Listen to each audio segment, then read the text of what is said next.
Okay, and we are live. Hi, everybody. What's up, everybody? Hope you guys are doing well. Just let me know if you can hear me. I think you guys can hear me, but I'm not sure since nobody is here yet, but that is cool. But if you guys are doing well, let me know. Also, let me know where you're watching from because I would like to know for this live stream. So Miss Roots, I believe that she is sick. So the other guest will be here in about 8 minutes, and I can't wait. We're going to talk about unity. We're going to talk about, some things that we've been happening in these streets. Now, before we start, I would like to mention a warning for a lot of people who are following a lot of these Pan-African streets. I've been seeing a lot of Pan-African, well, they call themselves Pan-African. I've been seeing a lot of drama, and I've also been seeing a lot of what they call scamming. All I can say is you guys need to do your due diligence, okay? You should not be giving anybody money who you're not vetting. And I feel like that's the problem that a lot of people are doing. They're giving people money or they're donating money to people because they like them. Like they like their personalities. I don't know, maybe they're the same for the same country that they're from or whatever. I don't know what it is. But they're just giving people money. Like, let me tell you guys this. There's a difference between you giving money to somebody because, I don't know, you like them so much and you think that they're doing a great job versus somebody psychologically forcing you to give them money. I've literally seen some YouTubers say things like, oh, well, now that I'm back in the motherland, it's expensive over here. I need help with my phone bills. I need help with this and that. And I'm just kind of like, are these not grown men and women? How can you actually sit there, do a live stream for 30 minutes and ask somebody, literally beg people to donate you money? But people accept this type of behavior. I'm just like, would you do this in the West? No. But then because it comes to Africa, you guys are sitting there giving them your money. I feel like this is the reason why a lot of this quote unquote drama is happening, is because people are just giving people who they literally don't know money. And we live in a digital age, right? That means that you could take anybody's email address, put it on Google, and search them up. You could literally see people's life stories by just putting their email addresses on Google. You know what I mean? So I don't know. I personally wouldn't give someone money unless I know their first name, their first and last name. You know what I mean? And that's why I respect people like Juliet from Blacksit, because Juliet literally told you guys, she was like, guys, I'm on the news. She was on the UK news. She was on a whole bunch of UK newspapers before she did this thing. So people already knew who she was before she, started doing this thing. But people just give people money, don't know you from anywhere. I could tell you, I could literally lie to you and be like, hey, I'm Sally from Alabama, blah, blah, blah. Tell you guys all these things and then ask you guys for donations. Like that's, I don't know. People are just not using discernment. And just because somebody's Black doesn't mean that they care about you, right? So, but I just find it funny. Yep, we just came out from Negropean's live stream, and I'll tell you this. That live stream was one of the most boring live streams ever. I was there for like 20 minutes and I had to leave. Negropean, he's cool peoples, but that live stream was really weird. I don't know.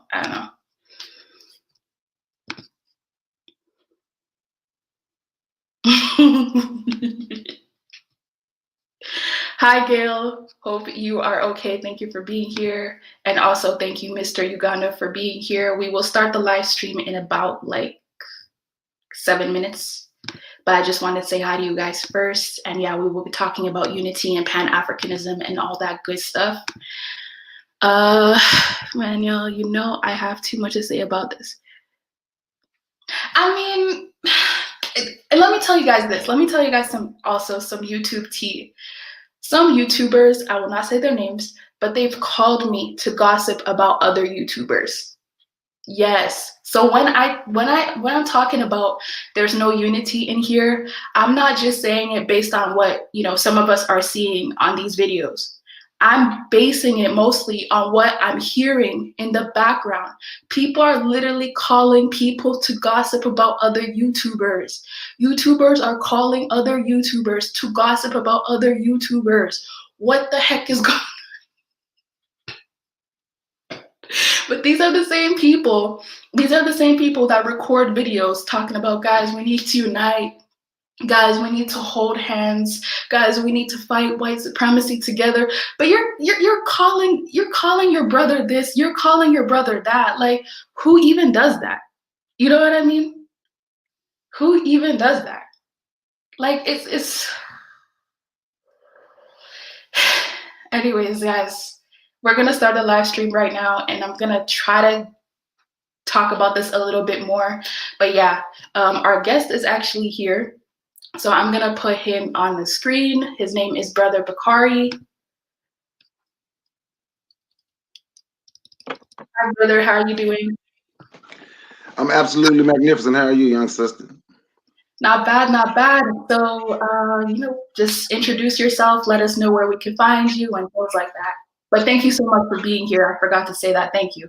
No, I thank you for inviting me. And it's a joy to be here to see a young sister who speak of this Pan-African nature and the things that we need to do as a people, as a global people.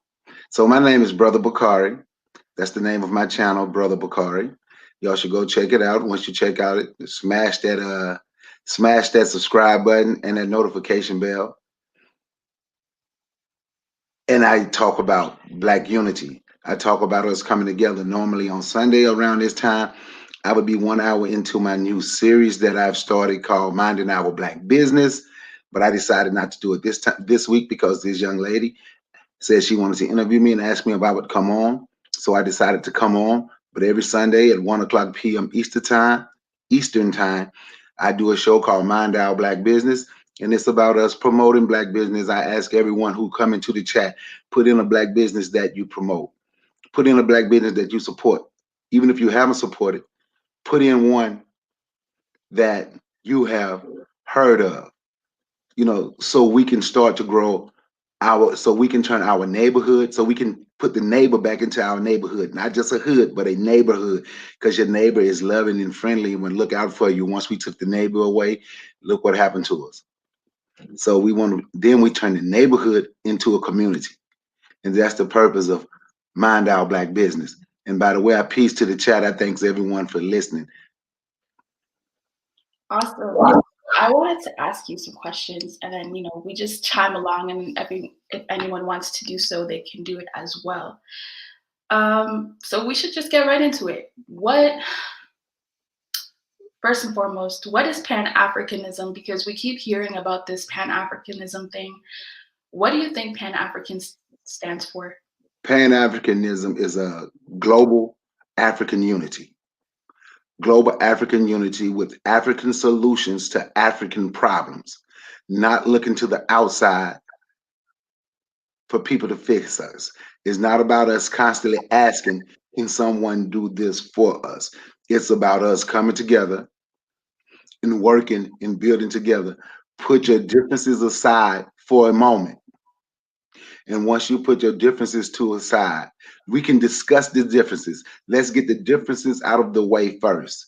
Then we discuss the similarities, because that's what we are going to work on. Because regardless if you say you're Pan-African or not, when you look and you're a descendant of Africa, we have the same problems all around the world inflicted on us by the same people. And now it's the whole world that's showing all of this disrespect toward us, and we are constantly being used. So Pan-Africanism, again, is global African unity. All Africans in the diaspora and all the Africans at home. An African solution to an African people problem. We didn't create the problem, but we are the only solution that we have. Why do you think that Black, okay, well, us, why do you think that we have an issue with that word? Because I'll be honest with you, The only reason why I'm not calling myself a Pan-African right now, even though I have Pan-African ideologies, is because I feel like I shouldn't call myself that. People can call me that. But why do you think that in general people have such an issue with that word? Like it's Pan-African. Whenever people hear that word, they're like, "Oh no, I'm not that. Oh no, that's too much." Like what do you think it is? Before I answer that question, let me say peace to the chat and everybody that's listening. My brother CJ, he came through. I shared it with him. Sister Erica Howard, Sister Omega Courtney, and everybody, Gail Lockett, everybody who's listening. I thank you for joining. Now, to answer your question, why do I think people have a problem with using the term Pan-African? Because we have a problem with being African. That's the problem. We have a problem with being African. One of our biggest issues is we want to be the slave owner. And what I mean by that, when you see black, because I don't know, I'm trying to get away from the term black, not that the word black offends me, but because you find so many people, especially here in America, they say they're black, but they're not African. So I want people to know what I mean when I say black. I'm African, right?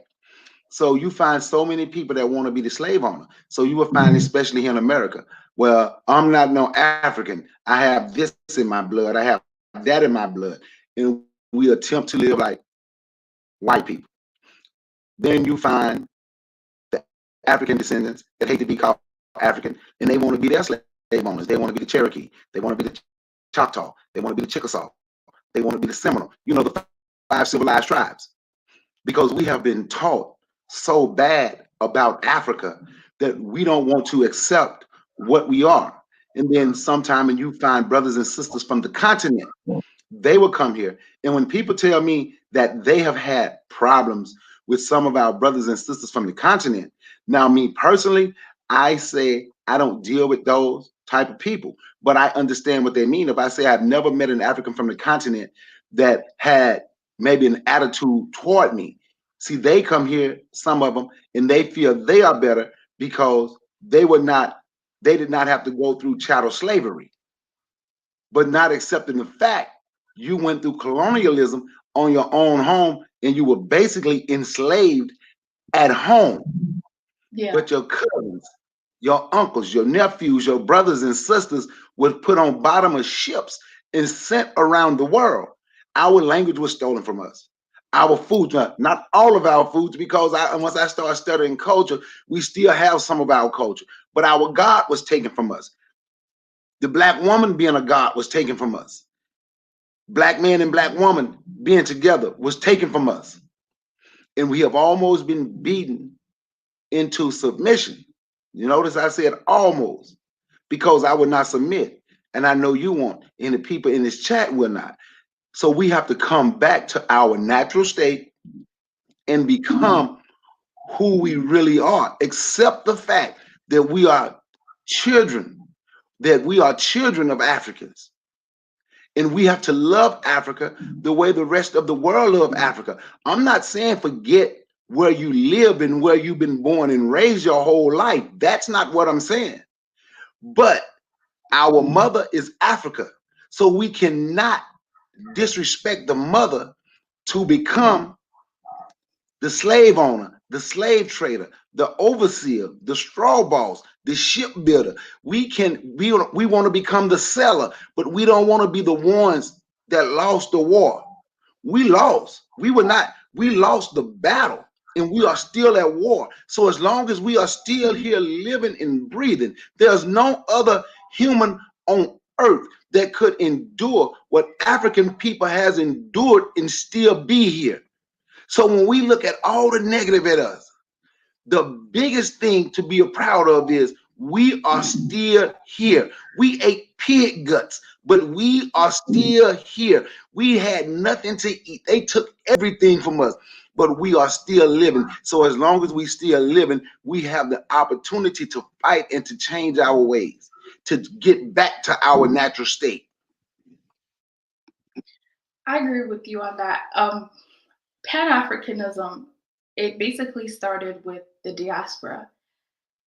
in as much as I feel like some Pan-Africanists have this expectation that once you meet a continental African they're that they have, I guess, natural African ideology. But I would argue that a lot of Africans, especially the ones that live in the cities or the ones that come over here, already have a westernized ideology. So you might be thinking, okay, well, you're my brother and my sister, and they're holding on to continental sediments a little bit more. So the reason why some Africans, when they come over here, they don't associate with African Americans, other than what a lot of African Americans have heard, is simply the tribalistic and the cultural values. Africans like to speak their language, right? So even the Africans, if you notice, Africans who can speak perfect English, they like to speak their language. Africans like to speak their language. So when they can relate to somebody who can speak their language, when they can say the same jokes for somebody who understands those jokes in the mother tongue, it just reminds them of home, you know? It reminds them of being back home. So Africans, when they come over here, they seek and they talk to other Africans because it makes them feel like they're back home. So it's not even something that it's like, oh, I don't like African Americans, I don't like Afro Caribbeans, but there's just a different feeling of being able to talk about the same foods that someone else who lived with you ate. Like it's a different experience. It's a different experience, even just sharing jokes about presidents, sharing jokes about cultural things that other people don't understand.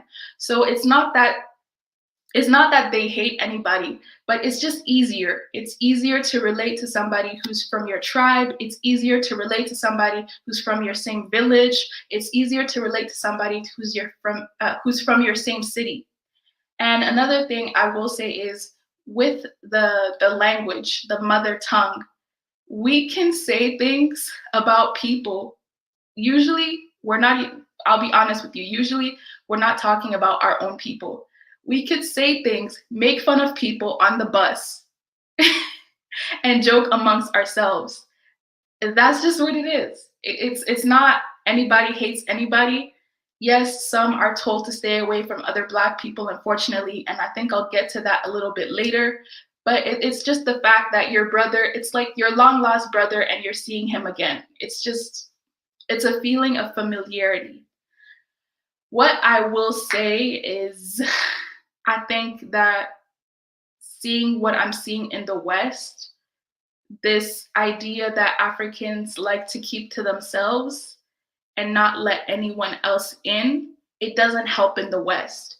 And the reason why I'll say that it doesn't help in the West is African Americans or African Caribbeans usually are already a minority in the West. So then if you become a minority against a minority, there's no way that you could progress. So that's the way that I kind of see it. Oh, okay. So now, speaking of the language, right? Yeah. We should want to deal with our brothers and sisters from around the world so they can understand some of their language. Like for me, I have a lot of friends from the continent. And do I speak the language? No. But do I think they're talking about me? Absolutely not. I know they're not talking about me because I have friends and they translate for me and they've been trying to teach me. I'm not around as much because I had, especially with the pandemic. But here, and I posted on my channel one time, me being at the African Cultural Festival here. And it was once called the Cameroonian Cultural Festival because it was started by Cameroonian people. But if you look at that channel and you find it, I can show it. If anybody want to see it, I can't show it now because I didn't pull up anything, but it's on my channel. And you will see where the chiefs of certain tribes were speaking and talking about how the Africans in the diaspora and the Africans here in America, how the Africans from the continent and the Africans here born and raised that went through chattel slavery here in America, how they should come and pay homage because if it wasn't for us, they wouldn't be here. And then we also pay homage to one another, you know, and that's the thing we have to stop. Like I said, We have to stop looking at the differences. It's good that a lot of our brothers, that most of our brothers and sisters were able to keep their language, were able to keep a lot of their traditions. So when they come here, they should want to teach us the same things to the brothers and sisters that is willing to learn. Now, I had a friend, she was Yoruba, right? Actually, and she was telling me one time, you see the white people come and they want to speak our language. Look at that, he's speaking Yoruba. I say, yeah, and y'all taught him. Y'all still haven't figured out that mistake. You teach them everything, and then what you teach them, they turn around and use it against you. It's not the fact that we don't want to learn, but a lot of times with the situation that we have gone through, a lot of times we don't have the financial to get to Africa, or we have been taught so bad about Africa. For our brothers and sisters that travel, going to Africa is an afterthought because of the things that we have been taught. But for me, like I said, when I was on Sister Courtney channel the other day, I was just on there for a few minutes, and I was like, I got to go because I'm stepping into this African restaurant to get me some jollof rice, because that's what I do. I go and I eat the foods and I talk and I deal with my people. And as I deal with my people, I start to understand some of the reasons. And you're right, the language barrier sometimes is the reason we don't get along. It's not that we're being shunned. Sometimes it's the language barrier. They can't understand us, and we can't understand them for whatever reason. If they don't speak English, or sometimes the accent is so heavy. Of me being from down south, from Mississippi, my accent is too heavy sometimes for people that's not from down south, who don't understand exactly what I'm saying. So there's a lot of reasons, but there's a lot of reasons we don't deal sometimes, but there's more reason for us to deal with each other than not to deal with one another. I've even dealt, my son, one of my son dated his girlfriend now. She's Nigerian, right? She's what, I think she's Igbo. And one of his other friends is Nigerian. One of his best friends is Nigerian, and he's Yoruba. And he said his friend told him his parents don't like black people from the United States. Say they won't explain why to him. The son don't even understand why. But he was just talking. Why? Huh? Say that Should I again. explain why, or does that not matter? I have an idea why, but go ahead. I have an idea why, but go ahead. Okay, I guess I'll just say it like this, because the same thing was said to me, to be quite honest. And the reason why I guess some African parents will say stay away from African Americans, um, it's this myth. It's really bad, but it's this myth that African Americans and some African Caribbeans don't behave, like they're too aggressive. And that's the reason. Man, should I even say it? Okay, I'll be honest, I'll just say it. There's a myth that some Africans believe that African Americans and African Caribbeans were too aggressive, and that's the reason why they were. That's the reason why they were taken away. So some Africans will say, "Oh, they're aggressive, they're loud. That's why they had. That's why they had to be handled, and that's why it's not easy to handle them." And of course, now I understand that is not true. It's propaganda, but even saying it, I'm struggling to say it because this is literally things that kids tell their kids, some of them. Don't struggle to say it. And the reason I say don't struggle to say it, because it is the truth. You know, they say the truth has no friends, but I'm friends with the truth. You understand? But I, just like we were showing certain things about, or we would even crack jokes. Eddie Murphy, one of his biggest jokes and one of his stand-ups was like, he gonna marry a woman from Africa named Umfufu with a bone in her nose. That's how we thought about African people. So we were taught some of the same stuff. So when y'all come here, y'all been taught because of when you see the movies and you hear the music and you see what we are doing, they show y'all, since they are in control of the media, they show you what they want you to see of us. So when you come here, you don't associate with us. And they show us, I bet you everybody in this chat can say they have heard the joke of the African booty scratcher. So they show us things of you. So when you come here, we want to feel that we are better than you, and it keep the separation. And it goes back to NSC, National Security Council, I think it's 46, that Jimmy Carter signed into play. And if you go through, I think it's NSC 46, I've shown it and did a show about it. The goal was, and if you look this up, it said, what put in NSC 46, Black America versus Black Africa. And you can see it was government propaganda to keep Black people apart, because they said Black people, the African race, tends to have an affinity when they see the other one struggle. So they didn't want us to want to fight for you all when you all struggle on a continent. And they didn't want the continental Africans to fight for us during our struggle. It was, so am I upset?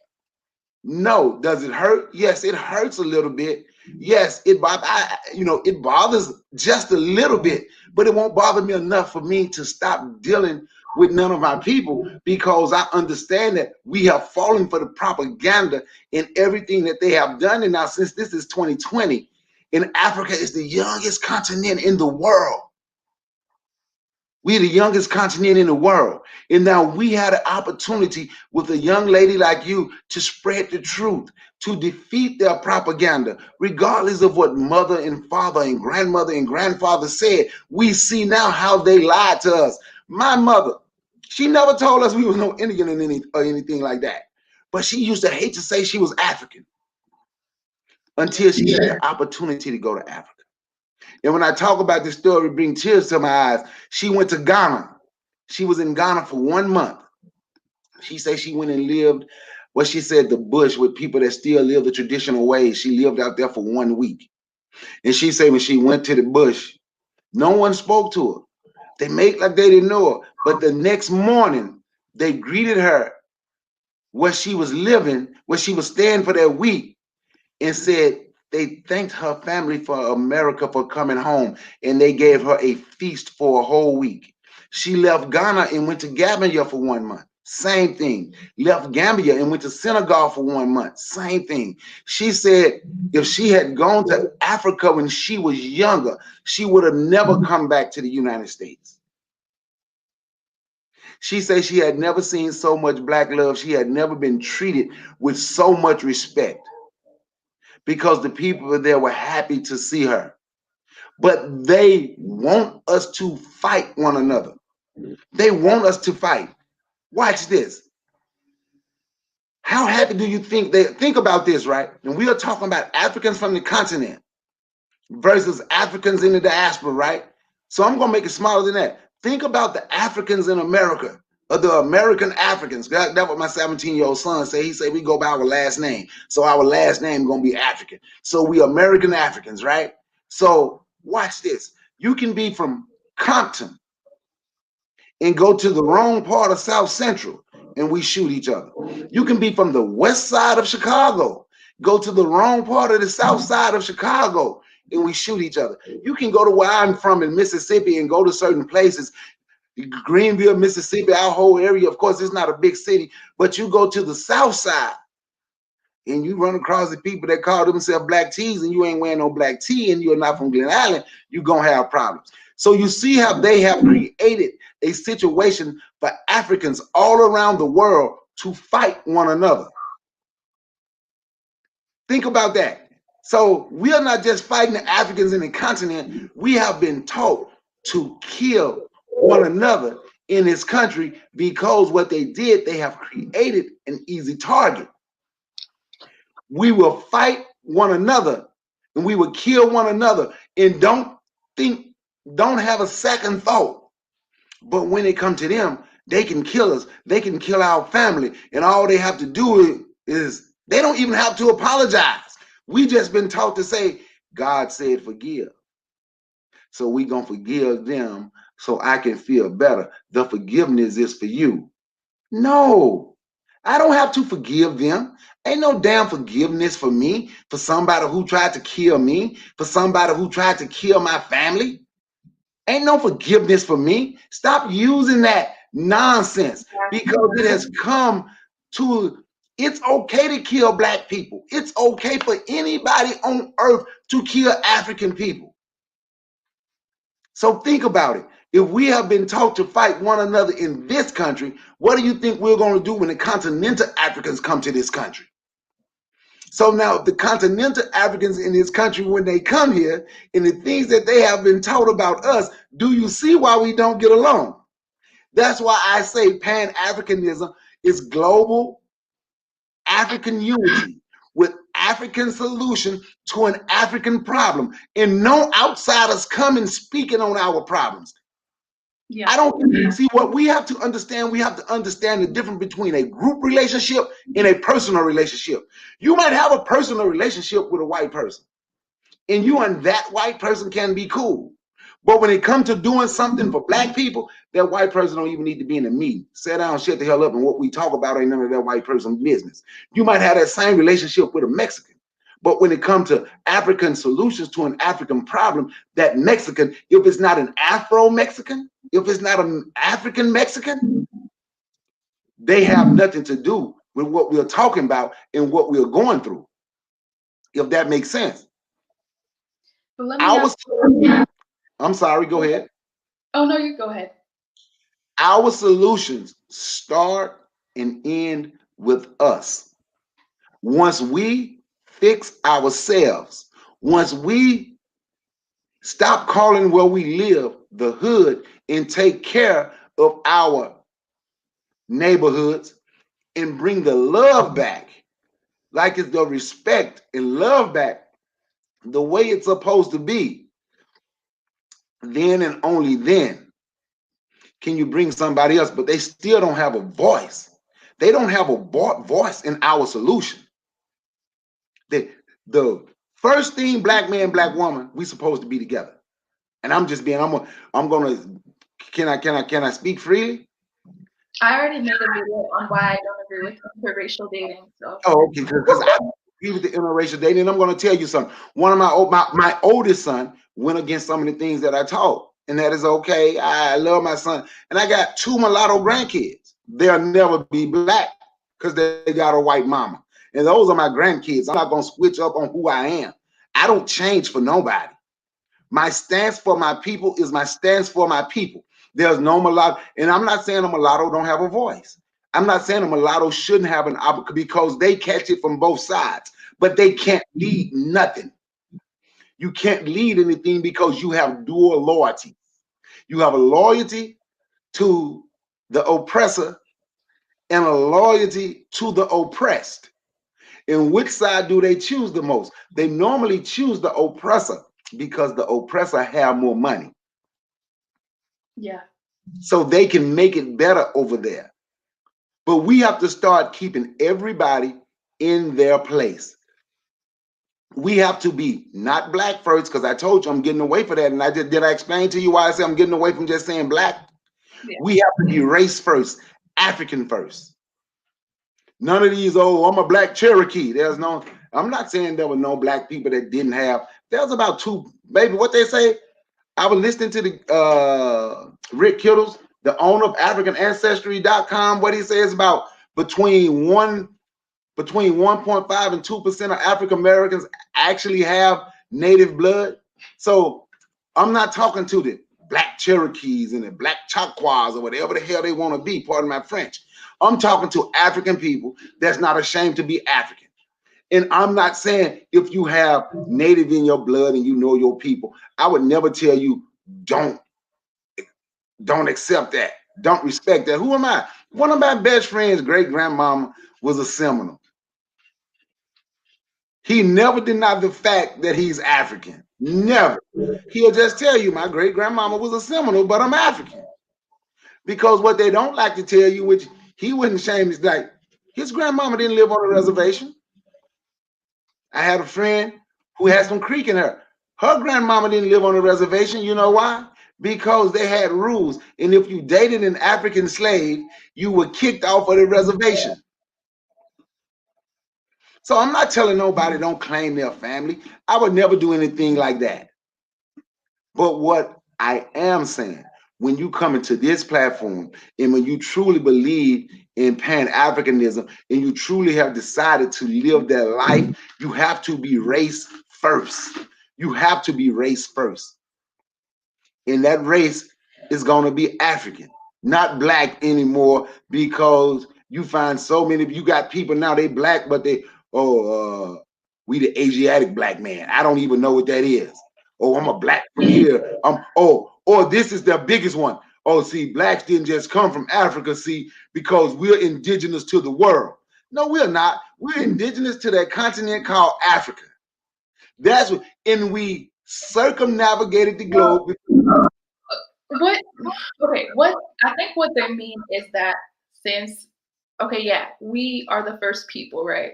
So we've been everywhere. The So we've first Homo sapiens, yes. been everywhere. Um, I mean, I kind of agree with that, but that has nothing to do with me because I'm personally not interested in living just anywhere, especially in places that my oppressors already took over. But I think what they mean is that since we are the first human beings, the whole world is ours. So why should we just limit ourselves to Africa? I think that's what they mean.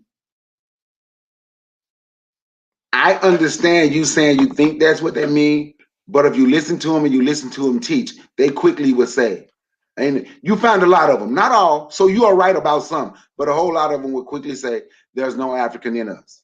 All black people don't come from Africa. You know, Yeah. we left and we went other places. Somebody say, well, how is there Neanderthal blood in Africa? Let me explain that to you too. We left, we went to the Caucasus, or we went to wherever the Neanderthals were. We interbred, we came back and brought some of that DNA with us. We went everywhere. We are the first, the only Homo sapiens sapien in the world is African people that has never been mixed. We are a special people. I hear people say, well, we're God chosen people. The Jews are God chosen people. I'm not a Jew, but my God chose me. Everybody in this chat, our God chose us. We are and I'm not knocking anyone's religion. Don't get it twisted. I want to make that clear. I'm not against, if a black person, if being a Christian make you a good person, be a Christian. If being a Muslim make you a good person, be a Muslim. Whatever you study, if it make you a good person, because we need good people working with us. I just tell people, don't put that over your race. If I once upon a time, I was a Christian. I chose to be a Christian. I was born African. So what I was born come before what I choose, if that makes sense. But if being a Christian make you good, be good. If being a Muslim or if studying Judaism or Hinduism or Buddhism, whatever it is that you need to balance your life, and if you need that book to balance your life, to make you a good person, use it. Make you a good person. Use it, or like the great Dr. John Henry Clark said, if you're going to use it for your people. And whatever you're using, and if you're not using it to benefit African people, we need to throw it in the trash can of history. That's what the great Dr. John Henry Clark said. Absolutely. Not to address this comment, Pan-Africanism doesn't have a universal ideology. I would disagree with that. The problem is the inability to engage with opposing views. Everybody thinks they're right and everybody else is wrong. And actually, you're right about that. I've met some Pan-Africanists who think, for instance, Pan-African means, oh, you have to go back to Africa. Pan-Africanism to me is the unity and the betterment of Black people or people who claim that they're of African descent globally, or people who believe that they're of African descent globally. That's what Pan-Africanism is to me. Pan-Africanism to me isn't, okay, well, if you think that you're ADOS or you're FBA or if you're Indian, that doesn't mean that we can't work together. And I've noticed that there have been a lot of Pan-Africanists, especially on YouTube, that feel like, okay, well, if you're not Pan-African, you're wrong. And that just goes against everything that you claim that you believe in. So yeah, I agree with you. There are some Pan-Africanists that are really, really radical. And I don't like that. I don't think that's right either. Because I don't care what your religion is. I don't care what any of it is. All I care is, do you care about Black people the same way that I do? The same way that I spoke earlier about some Black people, I guess, having their own groups. I actually don't see anything wrong with that, because you'll have Nigerian associations, you'll have Jamaican associations. So then if you have, let's say, Black American associations, I don't see anything wrong with that either. My thing is, I don't think you should say, okay, my group is better than yours, and this is why your group sucks, and this is why your group will never succeed. I don't think that's right. And I feel like at the end of the day, to get where we need to get to, I feel like we all have to work together anyways. So yeah, I agree with you. I agree with you on that. I agree with you on that. We could do better. We could do better. I agree with you on that. I agree with you on that on a certain aspect, for sure, for sure, for sure. When I speak on that, Go ahead. I think the thing with Pan-Africanism, like myself, right? I tell everybody, you know, my father is my hero. Marcus Garvey is the prophet, and I'm a son of Garvey. But when you find people like the leaders of those groups you just said, ADOS, who say, if you got anything with Africa, you can't be part of my group. That's when the contention come in, and that's when Pan-African began to speak out. You can't even be a part of their group and call yourself African American. When they tell you what Marcus Garvey did with the red, black, and green flag is nothing, we can just get that and throw it away. It's a symbol that recognizes nothing. That's when Pan-Africans have a problem with those groups. So do I have a friend that ADOS, and me and him, if you was to hear us converse, most people would think we are about to go at one another. Most people think we're about to fight. But we have an understanding, we have disagreements, and me and him, we work together on anything. Are there ADOS people that we can work with? Of course, because we have to work. We have to, I call it crossing tribal lines. Pan-Africanism would be my tribe. ADOS would be their tribe. FBA would be their tribe. So we cross the tribal lines and see ourselves as one people. Regardless, we are still one people, but that's the side you chose, because we are constantly fighting one another. I showed a video on my channel one time, and it was, we constantly fight one another, and you don't see the enemy. And it was these two big deers, male deers, bucks, fighting over the girl. They was out there going at it. Oh man, they were going at it. The leopard just jumped out the tree on one of them back, because they didn't see him. He just jumped on one of them back and ate him. You understand what I'm saying? So while we're fighting one another, they're constantly attacking us. We're fighting one another. A brother just got hung from a hotel lobby in Homerville, Georgia the other day. But we're still fighting one another. So I don't want to fight ADOS. I don't want to fight FBA. I don't want to fight no groups. But we are gonna, the ones, because not all of us are gonna want to do it, but we are gonna have to cross tribal lines. Study other people's history. That is something else I have learned, right? You do know white people didn't always see themselves as the same, right? The British destroyed the Irish. They had to get the Irish in check. They were killing one another. The Vikings, the British, the Romans, and they fought one another until, you know what, it's time for the fighting to stop. This is what we are going to do. Because they would come together to fight us. But we can't come together because we still fighting over, should we call ourselves Asiatic? Should we call ourselves African? Should we call ourselves Black? Should we call ourselves this? For me, African. If I want to say Black, I'm a Black African, the original African. But we have to stop All of this so we can come together. You're right, brother guy, unapologetically. And sis, let me say this right quick. Sister Courtney, you were correct when you said that about the black. One of my greatest teachers, Dr. Yosef Ben Janakanan, he was a Jew. And he would tell you he was a Jew from Ethiopia.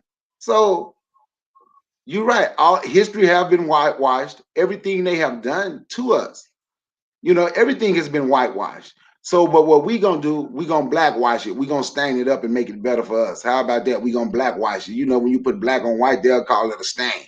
So we gonna stain it and make it better. And gonna make it better for us. These people have created a society on a bunch of lies. Think about that. Everything they have done, so 90% of the stuff they have done have been lies. And this world have created great societies off lies. And we still over here struggling. But guess what? No, brother guy. But we gonna do it, and we gonna do it for us. And each generation is gonna get better and stronger and better and stronger. But I'm telling you now, before I leave this earth, and I'll be 49 next month, I'm going to see communities pop up. I'm going to see the mother continent doing better before I leave this earth. And I promise you that we're going to do better because the time is now. We don't have another 5 years. Wait for Joe Biden. No, we have to do it, and the time is right now. Absolutely. Okay. Jahari, thank you so much for being here. We missed you. What's up? Hi, how you doing? Can you hear me? Yes. Good morning, kings and queens. Yeah, I love everything that King Bakari is saying. It's such a beautiful thing when we unite. That's what we're missing. We're missing focus. We have a lot of fear of the unknown, and we have a lot of trust issues. We would trust everybody else with our lives, but when it comes to us as a people, we just don't do this in action. And it's something that we need to learn to work through. I'm not saying go out there and trust everybody that's, amongst your peers, but how else are we going to break these chains if we don't start talking to one another, leading without ego, and causing all these problems that are so irrelevant? Yeah. We have a very big problem with championing each other, but we would easily sell out to everybody else. And that's what I'm finding right now. There's a lot of spiritual warfare. Yeah. We're not connected, as a people. We talk the talk, but we don't walk the walk. We're all like, oh yeah, we're going to Africa. But instead of us doing the work while we're on the ground where we are, whether it be UK, Jamaica, US, we need to make better relationships before we go to Africa. Because our strength is in the unity, and our strength is in us coming together and having these honest conversations about how we really feel now where we are. Because everything is not going to be a bed of roses when we get to Africa, because we've got things that we have to work through when we get there, like bonding with, the people on the continent, languages, the food, how we can blend together, because we've not been together for so long, and we both have a lot to learn from each other. But instead of doing that, what we do is we throw fuel to the fire, and we're just making all these silly problems come into play. And it's not even relevant. The stuff that we're fighting about right now is so not relevant and unimportant. Not to interrupt you, but to be honest, a lot of the things that I'm seeing right now is people fighting each other over allegedly scamming each other. Right. And it's allegedly. You said the word allegedly. So I don't even know if that's a true fact. It's just an allegation, but we run with that. And that's the problem. I'm a very big person that when it comes to unity, and bonding with my people, because I put my people first before anybody. you know, and I don't like to sell out to anybody. I love to champion and you know, us come together and let's unite. But the thing is, if I'm trying to do that with somebody that's got hesitance, how is that going to work? I don't know how it's going to work. And if it doesn't work here in America, where I'm at, how is it going to work when we go abroad or when we go home to Africa? So I think that, you know, we have to drop down our barriers. You know, we're going to have to let some of our guards down. If this is going to work, we're going to have to let down some of our guards. And yes, I know that it's going to be a vetting process, but if that's what we got to do, then let's do it so that we can become one. You know what I'm saying? Because it's getting silly now. It's getting petty. You know, grown-up people are getting in these silly arguments. The stuff, the YouTube war stuff is going on. I'm like, this stuff is getting so out of hand. How are we going to be able to get together and do the real work to make our economy grow and the development of a country that needs building? How are we going to do this? I'm just interested to figure that, you know, I'm interested to hear how we're going to do it. Because I know I know the part that I'm going to play, but how are we going to do this? I'm only one person. Oh, I apologize. I thought you was done. I'm sorry. Yeah, I'm done. Sorry, go ahead. I just want to say one thing right quick because I see Danny have come on. So let me say this: when you said about all of us getting together and everybody getting together, right? This is what I always say: will we ever get all of Black people on board? No, the all of us we need is the all of us that want to be together. Forget about the rest of them. Have you ever went and hung out with your friend and you're like, man, all of us was there, but you know it wasn't all of y'all, but you say all of us anyway, right? That's how we have to look at it. When we come together to do this thing, when we come together, and it's going to be so beautiful when we come together. It's going to be all of us, because that's the all of us we need. The ones that don't want to be there, we don't need them no way, because if they come around, they are going to be the ones that want to destroy it. That's true. That's very true. But I'm interested in the people that actually want to do this, you know what I'm saying? Because everyone is not going to be able to go home right away anyway. You know, we know this. You know, there's some of us that are going to be transitioning. You know, it's going to be a gradual process. Like, we're going to visit, we're going to go there, we're going to try and bond and make these relationships, because I've never been to that part of Africa before. So I'm going to need to, you know, transition over time, make some visits, you know what I'm saying, and break, you know, some of these chains, you know. And I know that everybody is not going to go home. I understand that, but in the interim, what are we doing where we're at?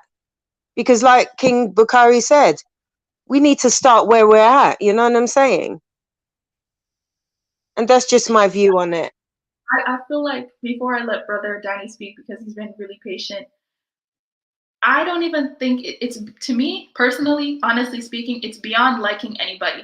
Like, I honestly don't even care. There are some people who I like, there are some people who I don't like, but I won't make it obvious, because to me, it's the economic betterment of our people that is just so needed for me personally at the moment, that I could standing with my brother who I don't like.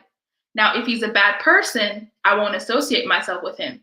But if I just don't like him, I don't see a big deal. You know what I mean? Like, if he's a different religion than me, who cares? Believes in a different political party, who cares? Because they're all scams. Yeah, to me, it's even more. And the fact is, I can't have too much smoke for my brother if I can't have smoke for my oppressor. I feel like that's the weakest thing ever. For me to go and have a fight with my brother, but then when it comes to, well, I don't work for a Muzungu, but if I were to work for a Muzungu, you know, for me to not even be able to stand up for myself, but for me to be able to fight my brother, I feel like that's the weakest thing that as Black people we could do, to be quite honest. You know what I mean? People who look up to people who shoot each other, do all this nonsense, you're weak to me, because you're a coward. You can kill your own, but you can't kill somebody else. That's cowardice to me. And when I see people fighting, going back and forth, I see that. Like, you can't talk to me about how you're strong, but you're not willing to die for your people. You know what I mean? That's just me personally. I agree. I agree. Brother Danny, you can unmute yourself. Yeah, how you doing? Not bad. Yeah, I think it goes back to what the lady said about forming relationships on the ground, because you won't truly understand anybody, whether it's ADOS or whoever, until you put in the effort to form relationships on the ground. So, and I say that to say because you have a lot of misconceptions about what ADOS is about and who we are. And the brother alluded to his friends. Okay, so that's one friend. That's cool. You know, he has his personal opinions of what ADOS means to him, what he's doing with it, and they still cool. I assume him and his friend are still cool, so they got past that. So it's going to be different disagreements and ideologies. But what you see is fundamental disagreements. But that's still not a barrier because, like I said, if you put in the work on the ground and you go to actual ADOS spaces in real life, you have Africans and Caribbean immigrants present that support ADOS, that's going to these meetings, because ADOS is more so about politics. So an African immigrant that stays in a predominantly African American ADOS community, these political things affect him. So he's present and he supports it. So he can give you a better understanding of what it is. But what I see in Pan-African spaces is it's a lack of knowledge of what ADOS is, and they pick certain things out of the that they hear here and there to generalize the whole thing. And I feel like that's counterproductive. It's counterproductive because, like, I can support what you're doing as an ADOS, right? And leave my politics out of it. But if I come in with an opinion to kind of like give you an understanding of what we are and what we aren't about, and you telling me now what we are about and why now I'm your enemy, then it's just going to create a barrier that's going to divide us. Because from an ADOS perspective, we got kind of like a similar ideology, whereas we feel like Africa isn't the answer. That's just our personal experience, because what you see is it's almost like a grass is greener on the other side. Say that again. I want to make sure I understood you. What you say? No, I say we feel like Africa isn't necessarily the answer, because what you see is you got people with the mentality that the grass is green on the other side. So they feel as though, like, you see a lot of mental health, and they feel like, oh, if I go to Africa, I could heal. And, but if we don't address certain issues in America and form these, then going to Africa might exacerbate the problem. You never know, And there's not really a real proof of concept when you talk about Pan-Africanism. So it's, in some ways, it's like we chasing a pipe dream.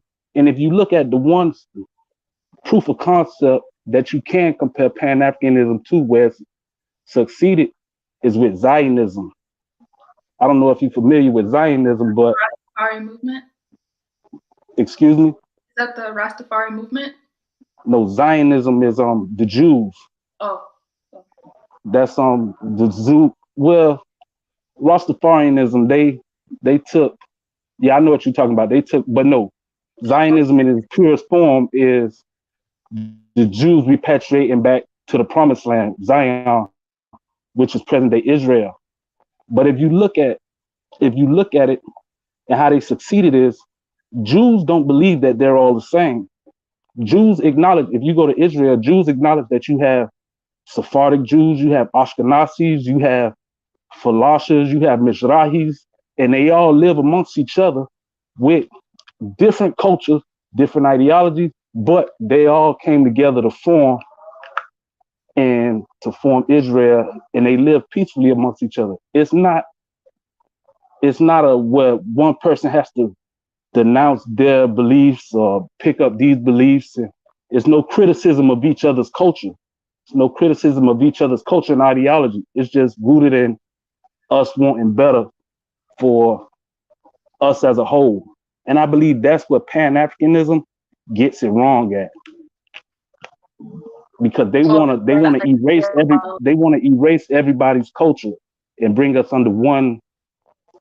I don't know. In some forms, it seems like it takes like a cult-like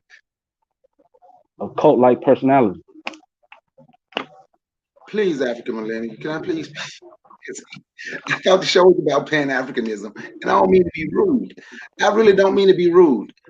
No, brother, go ahead. I'm open to being wrong. Some of the things that he just said is the problem some Pan-Africans have with ADOS. They want to teach you that you're different. Africa is not the promised land, as if America has ever done something for African people. The leader of ADOS said on TV, on CNN, and told that we are closer to white people than we are to Nigerians. I thought this was about Pan-Africanism. I love my people, but when they start talking about this gonna be the promised land, we are not insulting anyone. The people that has been insulting is the people that call themselves ADOS.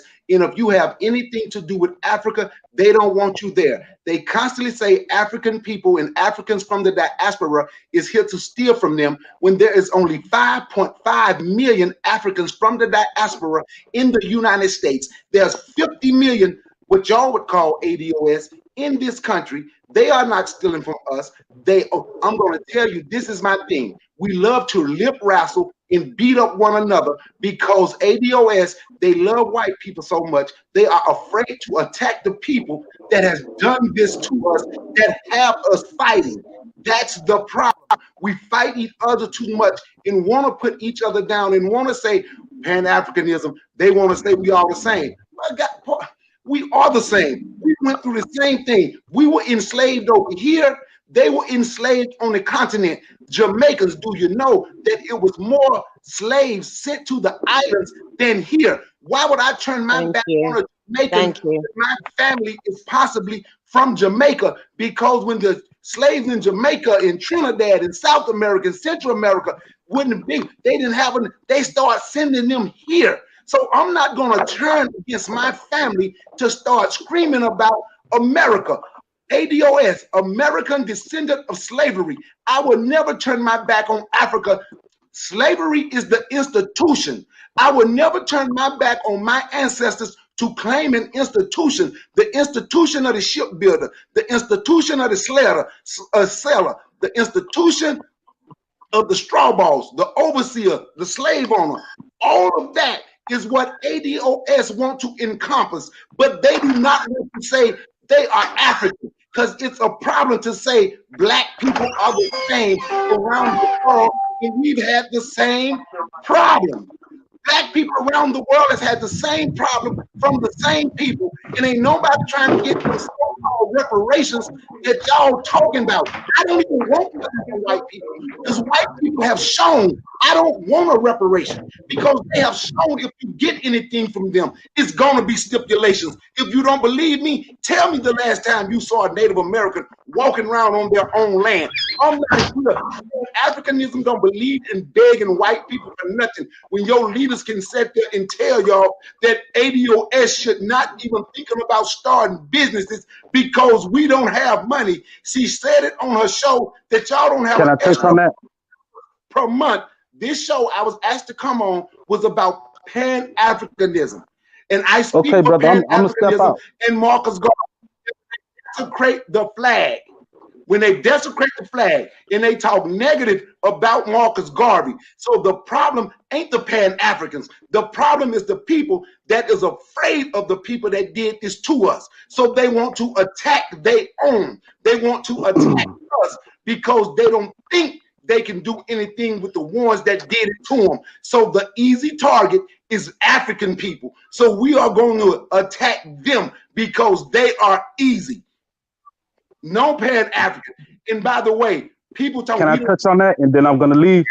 I just want to address what you said, and then I'm going to get out y'all way.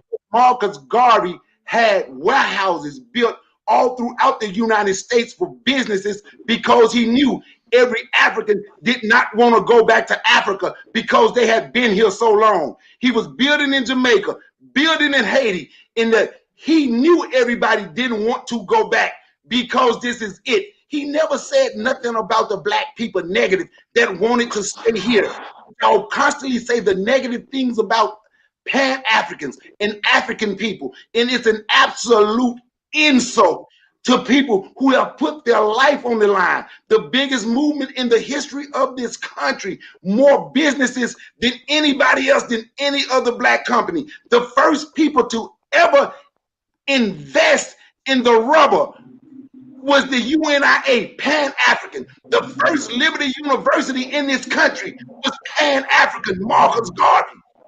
And you're going to come here and say the problem is we want to see everything as the same, and we think Africa is the answer.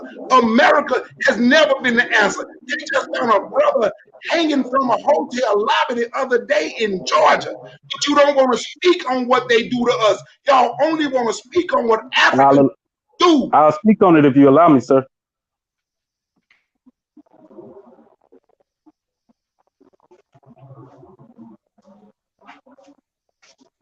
Hello? Yes, Can I address what he said? of course. Now, you see, this is why it's kind of hard to have these conversations, because they evoke a lot of emotions, and I try to attach these situations devoid of emotion. Now, as he said with Yvette Carnell, and I didn't want to make this about ADOS too much, but as he said with Yvette Carnell, when ADOS says that we're more closer to white Americans than Nigerians, what she's alluding to is the cultural aspect. And I mean, some people may disagree, but if you have a people that's been in the country for 400 years, culturally, irregardless of race, there's going to be certain cultural similarities there that is going to trump race.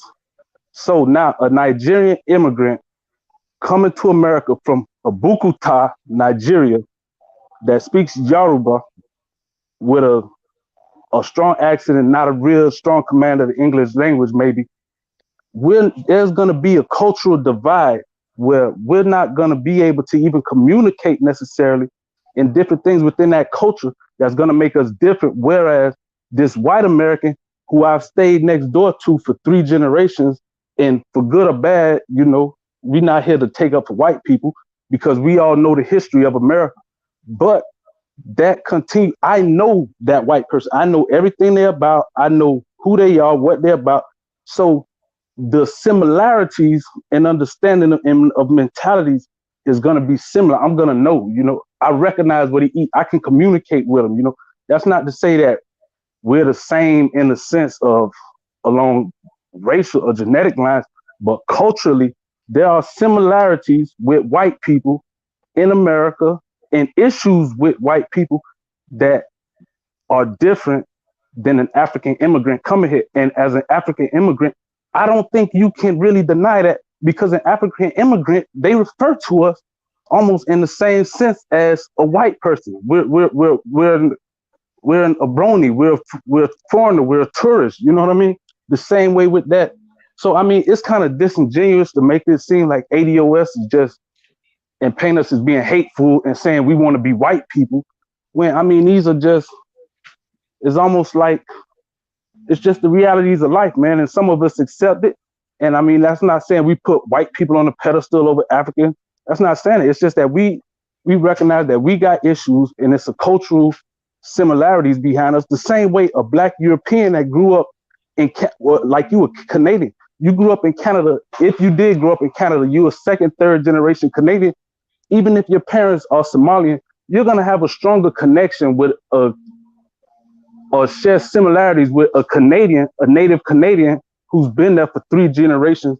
Whereas a Somali immigrant, even though your parents are Somali, but you've been in Canada for so long that you can't even really identify. There's not really too many cultural similarities, especially if your parents were already Canadianized. You know what I mean? You're going to eat poutine and whatever else Canadians eat. You know what I mean? And that's all that is with ADOS. It's not about hating or thinking somebody's superior. That's all we're saying.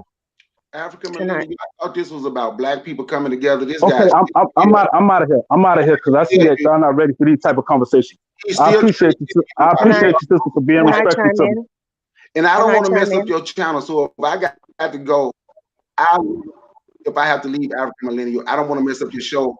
But he's still trying to explain, talking about their culture is closer to white people. King Bakari, first of all, I wanted to chime in, but he's gone. I'm from the UK, born in the UK, but my parents are Jamaican and Cuban. So everything that he said is what I said earlier. It denotes our building. You know what I'm saying? And, I've seen this guy on other channels before, no disrespect to him, but his thought process doesn't work. You know what I'm saying? And I haven't seen anyone in agreement with it. My grandparents were Maroons, so I stand on the shoulders of ancestors that fought, you know what I'm saying, for us to go home to Africa. I'm Rastafarian. So for me, it what he's talking about just doesn't work for me. And coming from the UK, I didn't, I've got, my family are blended in, like you were saying about your son and the children, mulattoes, whatever. I've got that in my family, but I do not put any other race before mine. You know what I'm saying? That's just not how I'm raised. And that's no disrespect to people that want to do that, but that's just not how I came up. Because Rastafarians, we're black first. That's it. You know what I'm saying, for us? Because that's the building. That's how we generate, and that's how we move, and that's how we grow, and that's how we build. But this is African millennial. This is what I'm talking about. We can't even touch and agree where we are. Yeah. So how are we gonna do? And that maybe King Bakari can, enlighten us on this. What is the solution? You know what I'm saying, to moving forward? Because we have to build. You know what I'm saying? All the other stuff that we're doing is just wasting time. It's wasting precious time. We need each other more on the ground in Africa, you know what I'm saying, to build economy, to strengthen ourselves, and all this other stuff is just so irrelevant, It really is. It really is, because, okay, if you put all your faith in America, just personally speaking, look at the celebrities in America. What power do they have? None. We're not in politics in America. And they'll never give us the chance to make laws that protect us in their home turfs. On the other side, in our actual countries, we are in politics, but we're not really running the resource. So I'm literally sitting there saying, who is going to protect Black people, period? Nobody. But then when we look at each other, we're fighting each other. So I'm not hopeless, but at the end of the day, it's like, what are we actually supposed to do? Who are we supposed to run to? Because I'll tell you, I'm personally tired of running to them. I'm so tired. Yeah. I'm so tired. I don't even watch the news anymore. Yeah.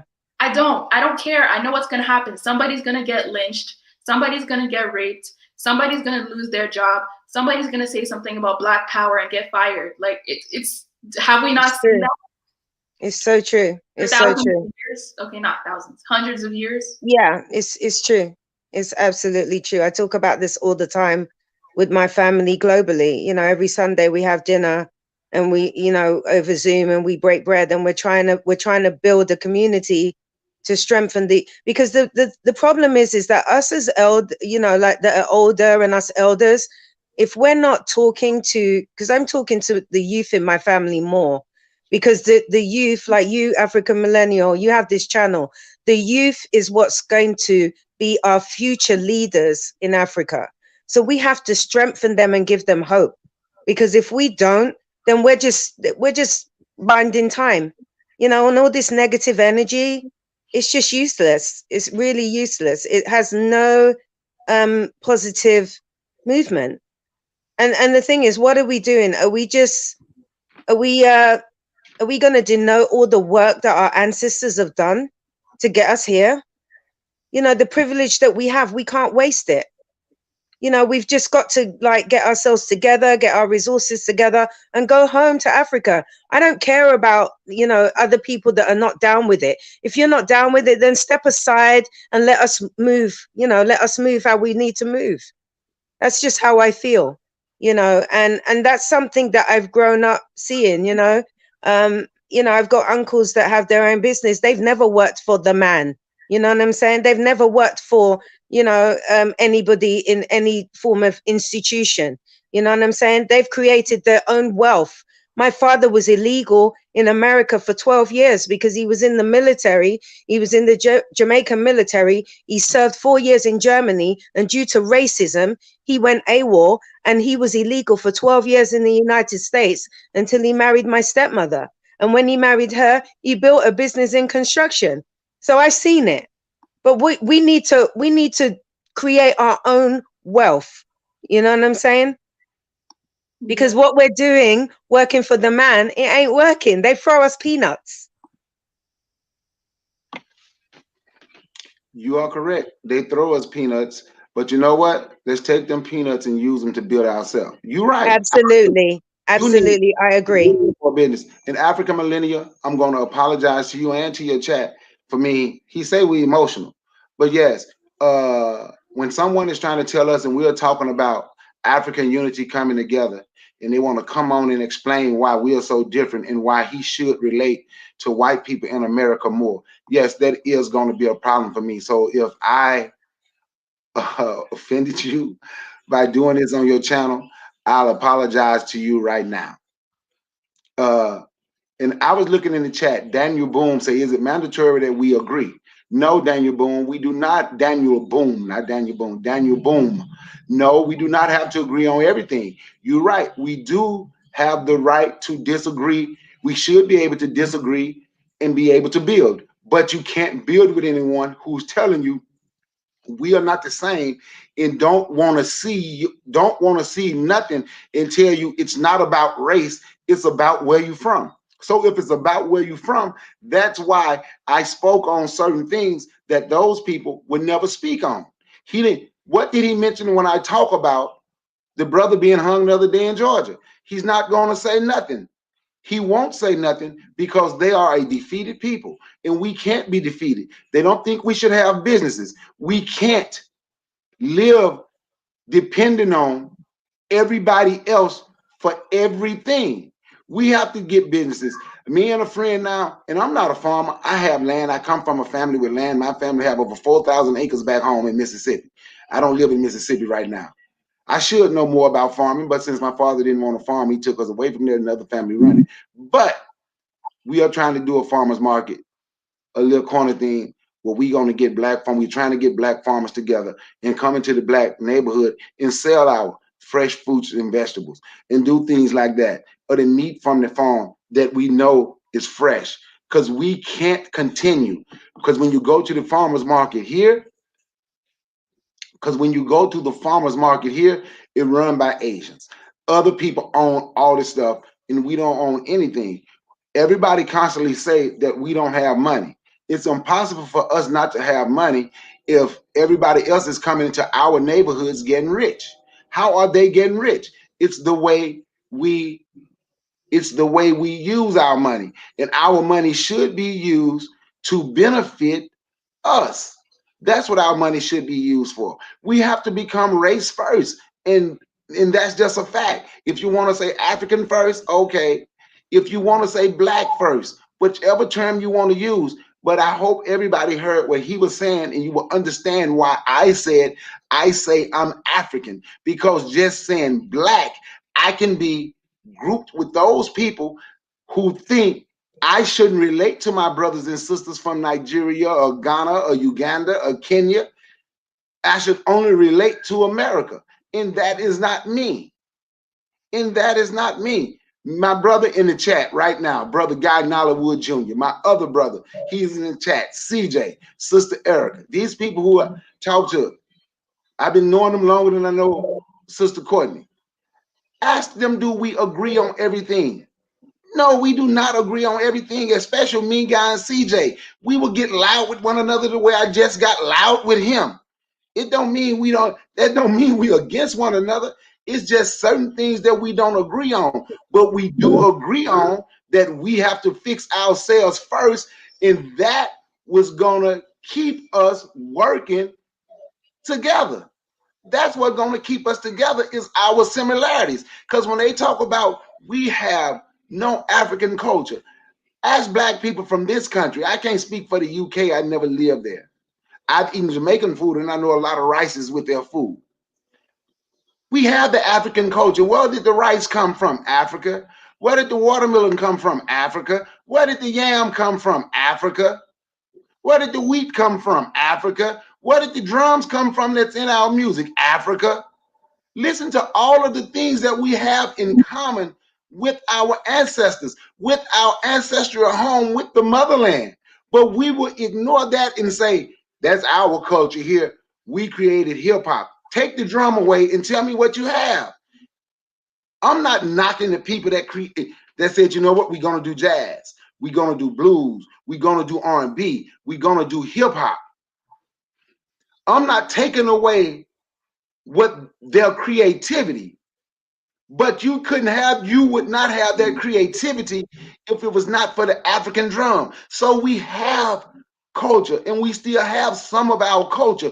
We want to get rid of it because Marcus Garvey taught this. And if you go back and you can read and you can study certain things, and you will see we always thought we would have it easier if we try to become someone else. So them thinking, I can get away from Nigeria, I can get away from Ghana, I can get away from the Gambia, the Congo, Mali, I can get away from Kenya, Uganda, Rwanda. If I just get away from all of that, maybe the white people in this country will treat me just a little bit better.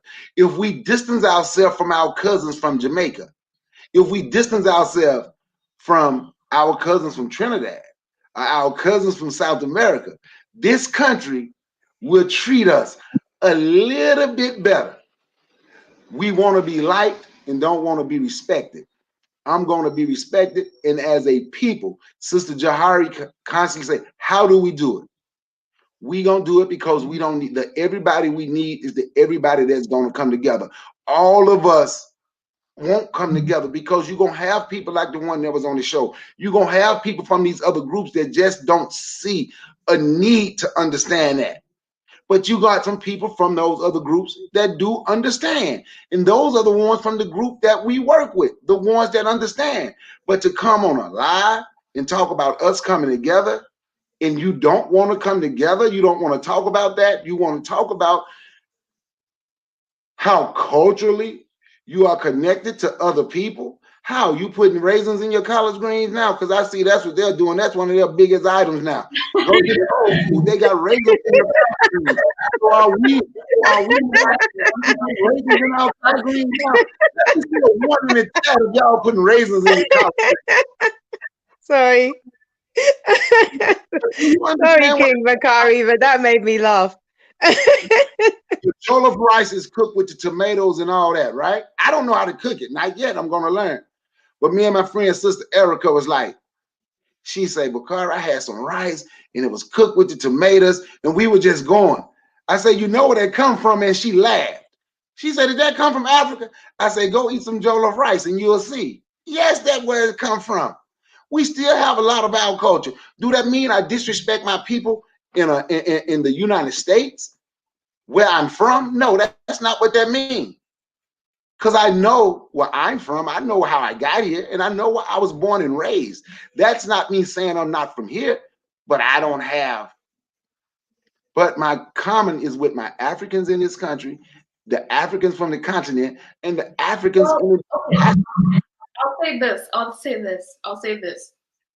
And the diaspora, though, I think because we're all mixed together, that's why we confront each other even more, because I mean, everywhere else we seem to be fine, but when we're in the diaspora, that's probably where all these fights happen. Because I mean, in Africa, you kind of have no choice, because I guess if you want to hold on to, okay, I'm just this, like I'm just an African American, you're going to be outnumbered anyway. So that could be a reason why. But in other countries, I don't see as much fighting as I do see in America. We have to be careful about worshipping, you know what I'm saying, other races above ourselves. We have to be very careful about that. And I don't classify that as us segregating ourselves. In order for us to build, you know, we have to be with our like-minded people. And I'm not going to know and understand the Magunzo's culture or even care to understand that, you know what I'm saying? Because I'm too serious about my own, you know what I'm saying? And educating my own and learning about my own. I've lived in America for years, you know, so I understand. And I've got family that are from America, born here, you know what I'm saying? Born and raised here. So I come from a very, you know, like mixed culture in my blackness, in the richness of being black, you know what I'm saying? And African. So I want to extend on that and learn more about that. So for me, nothing else matters. I'm just not interested in learning anything else. I'm sorry, I'm not. I don't care for it. Because you see, the thing is, I cannot entertain the oppressor. I just can't do it. And I won't do it. And I stand on that. Even when I choose my jobs, I work in production. When I choose my jobs, I'm very selective about the projects that I choose to work on, you know, because I need to make sure that what's being fed into my soul makes sense to me. And granted, I don't have that control, because yes, I am working for the man, but I need those peanuts, like King Bakari said, and I'm investing in my people. You know what I'm saying? So that's what I'm doing with my peanuts. And that's what I'm doing to build. And I would like to feel that we can do this more together, because it's not going to happen on our own. We can't do this by ourselves. We've got to gain a level of trust, break down some barriers. Yes, vet people, because everybody that's you know, looking in your face, that's the same color as you and the same, you know, the same African person as you is not your people. You know, we got a lot of snipers. We got a lot of people that are two-faced. We got a lot of people that are stabbing us in the back. Yeah, we know this, but we just need to be careful about how we do it. But we still need to do it, because we would do it with everybody else. That's the problem that I have. We will do it and sell out with everybody else, but we ain't going to do that with our own. Why is that? I'm dropping the link in the chat if anybody wants to join. And I'm actually going to show you guys something, because I think it's perfect to show you guys this. Okay, so if anybody knows this man, his name is called Pan-Africanism Strikes Back. Well, his actual name is called Brandon. Yeah, Brandon, I know him. Yeah. He has a investment group, right? African American, you know, just for anybody who likes that label, African American from America, went to Kenya, gathered up with a couple of other people on YouTube. He has 1,000 subscribers, and guess what? They recently just secured some 50 acres in Kenya. So he started an investment group from America to Kenya. All right. So that's what I'm trying to say. There really are no excuses. There really are no excuses. Someone with 1,000 subscribers was able to gather up all his subscribers, well, some, and they were able to go and buy a whole bunch of land in Kenya. And I believe right now they're going to develop that land, and they're going to create hotels, create jobs, all different races of Black, all different ethnicities of Black, all different countries. But you know what united them? Projects, money, economics, you know? But people are out here, people are out here scamming each other. Yeah. And he has an amazing business partner as well, that I think that they've actually supported 2 young children and raised them up over these years. You know what I'm saying? Like, I mean, he's done some really, he's very hardcore, and he may come across as quite strong in his arguments on some of his topics, because he was a Trump supporter, and a lot of people didn't like that. You know what I'm saying? Like, you know, I'm not a Trump supporter, so I don't support that element. But I do agree that when it comes to him building, he's taken his money and put it, you know, he's taken his money and put it where it's useful, you know, to build his people. And he's big on that. I never heard of his channel. What's the name of it again? Pan-Africanism Strikes Back. I just put the link in the comment, and I'll just put the link in the description as well of the video. Okay, so I'm gonna find that And channel. if You know what? invest, you can go ahead and invest. Just saying. You know what? You know what? I really like stuff like that. I'm gonna be on. A few years back, I had an opportunity, and me procrastinating, because like I say, I have friends from the continent, and they was actually trying to get me. I had to pay for my own ticket, but they wanted to. They were going to pay for my kids and give us somewhere to stay, to go to Kenya and be involved in something like that with some of my Kenyan friends. But at the time, I'm going to be honest. I've always knew I was African. I always fought for Black people, but I have been through a lot of my life, and I'm not making excuses. I wasn't mentally ready to go. Okay, my wife passed away 14 years ago, right? So me and my wife was planning to go to Africa together. So once my wife passed away, even when the opportunity came, I just didn't want to go because she couldn't go with me. So over the last few years, I have gotten prepared, and I'm preparing to go to Africa now. But that's the reason I didn't take advantage of that opportunity. One of my niece's friend got a job in Tanzania teaching over there.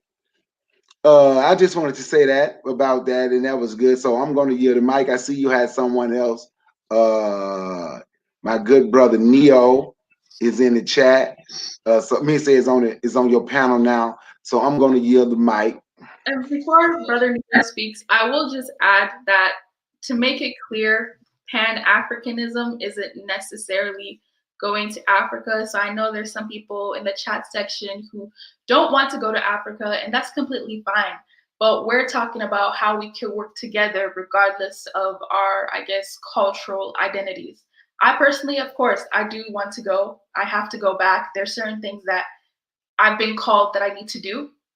But I understand that not everybody is going back. So how can we fix those type of things, especially for people who are going to stay over here? What can they do? You know what I mean? So anyways, Brother Neo, thank you so much for calling in. You can unmute your mic.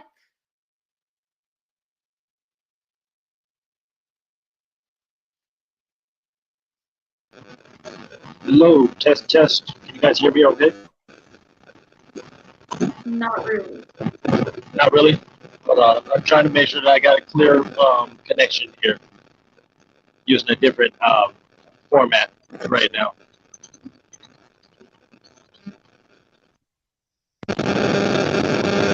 All right, how's that? It's much worse than it was before. All right. I've been kind of I was trying to keep my comments to a minimum. Personally, the amount of things that I've come across in my travels, in my career base, I'm a truck driver. Let's get that already, put on the table. So I get an opportunity to travel across the country on a regular basis and explore. And when I get curious about seeing certain things and trying to research on certain things, I get a chance to actually go to those places. And some of the things that I've come across allowed me to expand on what I think about how we should be trying to categorize ourselves as far as, Pan-African, ADOS, things, all of these, FBA, all of these is different terminologies. They're all going in the right direction, but they're missing one simple thing. One simple thing that just keeps kind of being a thorn in my side, that I keep hearing all of the different debates from so many different places, especially here on YouTube, from so many different channels. I should not catching it. It just slips right past, and it's so small that it just kind of gets ran over, and no one addresses it. Am I still there? Yeah. Okay. And it's this: whiteness. You are American if you are white, plain and simple. If you're European and you're white and you come over to the United States, you have the liberty to drop off your European status, whether it's Scottish, Irish, French, German, Swedish, Dutch, whatever. You can drop that label to the side and pick up the United States flag and claim to be white. There's the distinction, in my personal opinion. There's where we keep like kind of mowing ourselves down by not understanding that we are, it doesn't matter what country you come from, your melanin does not allow you to claim that. There's where the problem is.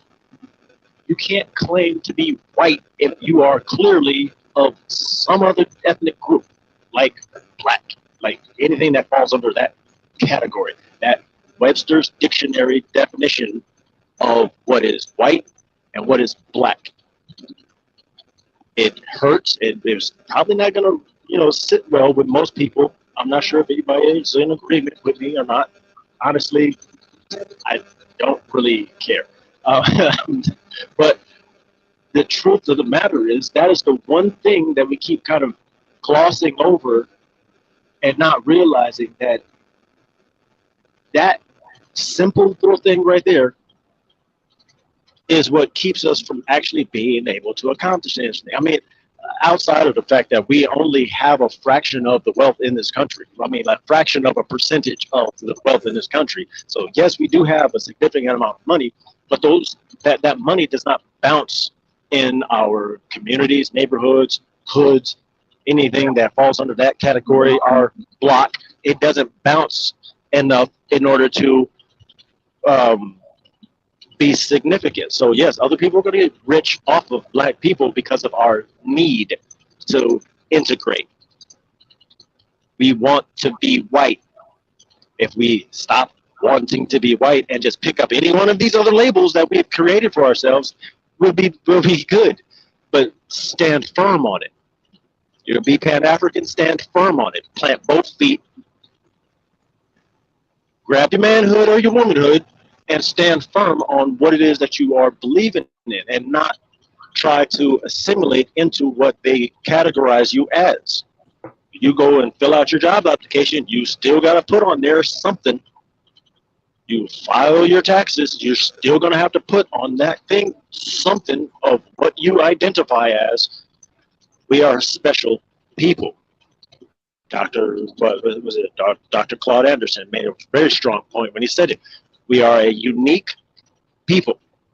And as soon as we categorize ourselves as being unique, then we get the respect just like the actual Native American tribes in this country get, or the Hispanic people that come into this country, they still get that acknowledgement because they are a distinct people with a distinct culture. That's exactly what we have, a distinct culture. It's huge, but it's a distinct culture.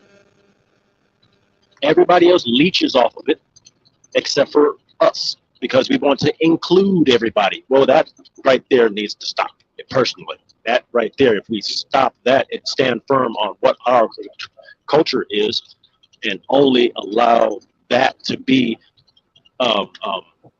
used by us, then we control our power. I have a We question. don't. Oh, yes, please. And this was Bijou Noir's show. So Bijou Noir, I'm stealing your question for 2 seconds. Hope you don't hate me. But do you think that because we are the diaspora, that the culture that we have here, it's not really our culture because it's been tainted and influenced by their culture? So do you think that our culture is even pure? No, because essentially we create cultures. Go back to, I don't care how far back into history you go. You can go 1,000 years, 2,000 years, 6,000 years, 20,000 years. Black people create culture. We are the root, the source of anything popular, anything that is useful. We are the root to it. So if it's not diluting anything. I mean, even like if you want to call yourself a mulatto or whatever, you're watered down. No, because according to their rules in this country, you're still black. I mean, you're still tainted yourself. I mean, that's according to their rules. You want to find out who else is a mulatto? Alexander the Great's a mulatto. Why? Because his mother was an Ethiopian. Olympia was from Ethiopia. Why was he trying to conquer Africa? So he can try to, prove something to his mother. That's if you want to get into those really extravagant details about history and whatnot. But I'm just saying, if Alexander the Great was a mulatto himself, if you really draw back into that, then white people don't have a history. It's still sourced in black people. Doesn't matter what part of the world you come from, you are tied to a first vibrational people. You're still foundational. You are the beginning. No culture on this planet has anything that it can claim to be its own without including, or if not finding itself as black people being the source. No, they didn't call themselves black. They called them all kinds of other different things, but it's still melanated first vibrational people. And I mean, that's essentially the end of that story, right? So you're saying because we created everything, any culture that's existing is our culture, or it's been influenced by us. So Yes. technically we still have allegiance to that culture. You don't have allegiance to any of these cultures that don't have allegiance to you individually. Okay. If they don't have an allegiance to you, if they don't consider your humanity, then they don't have any allegiance to you, and you don't need to have any allegiance to them. They called us non-humans at one point. Why are we still showing allegiance to these people that still, according to the Constitution, we're not human? I got you. So I'm just saying. I mean, like the Constitution has been amended. It has not been rewritten. There's a big difference there. There's a big difference. The Constitution still stands. It's the Constitution. They're not going to amend that, or they're not going to rewrite it. They're going to amend it. It's not the same. And even if you look at the amendments, you're still not human. There's loopholes that still categorize you as not being full human. Yeah, we're still slaves, right? It's beyond slave. I mean, like not even have a soul. They consider us to be soulless, and it's still in your amendments. If you bother to look at anything from your Second Amendment up to the 15th, you're not. They don't categorize you as human. They don't have an allegiance to your humanity. Drop these people and go right back to those that still consider you human, which is anybody from the continent or who has been exported to another place some ages ago.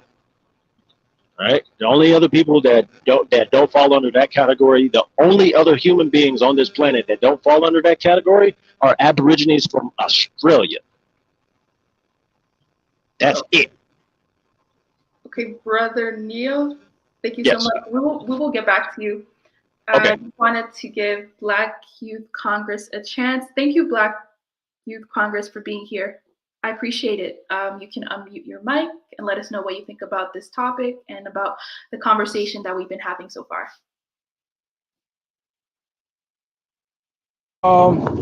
My apologies. I just got on minutes ago, so I can't even make a comment.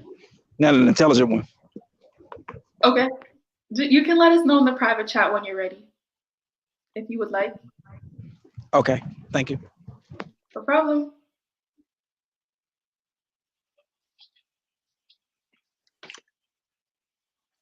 What Neo was saying, I agree with. It's trying to be white, but we try to be everybody. It's just not trying to be right. It's not just trying to be white, and we have become so white where we do everything white people do. Like we want to take other people's culture now. We complain how white people took our culture and became Egyptian. But now we want to take the Native American culture and become a Cherokee. We are not those people. We have to be who we are. But the purpose for me for this was like unity. We have to start seeing each other as brothers and sisters. When I see Neo as a brother, Sister Jahari, of course, sister, Black Youth Congress, African Millennium, we have to start seeing each other as brothers and sisters so we can work through this. And as long as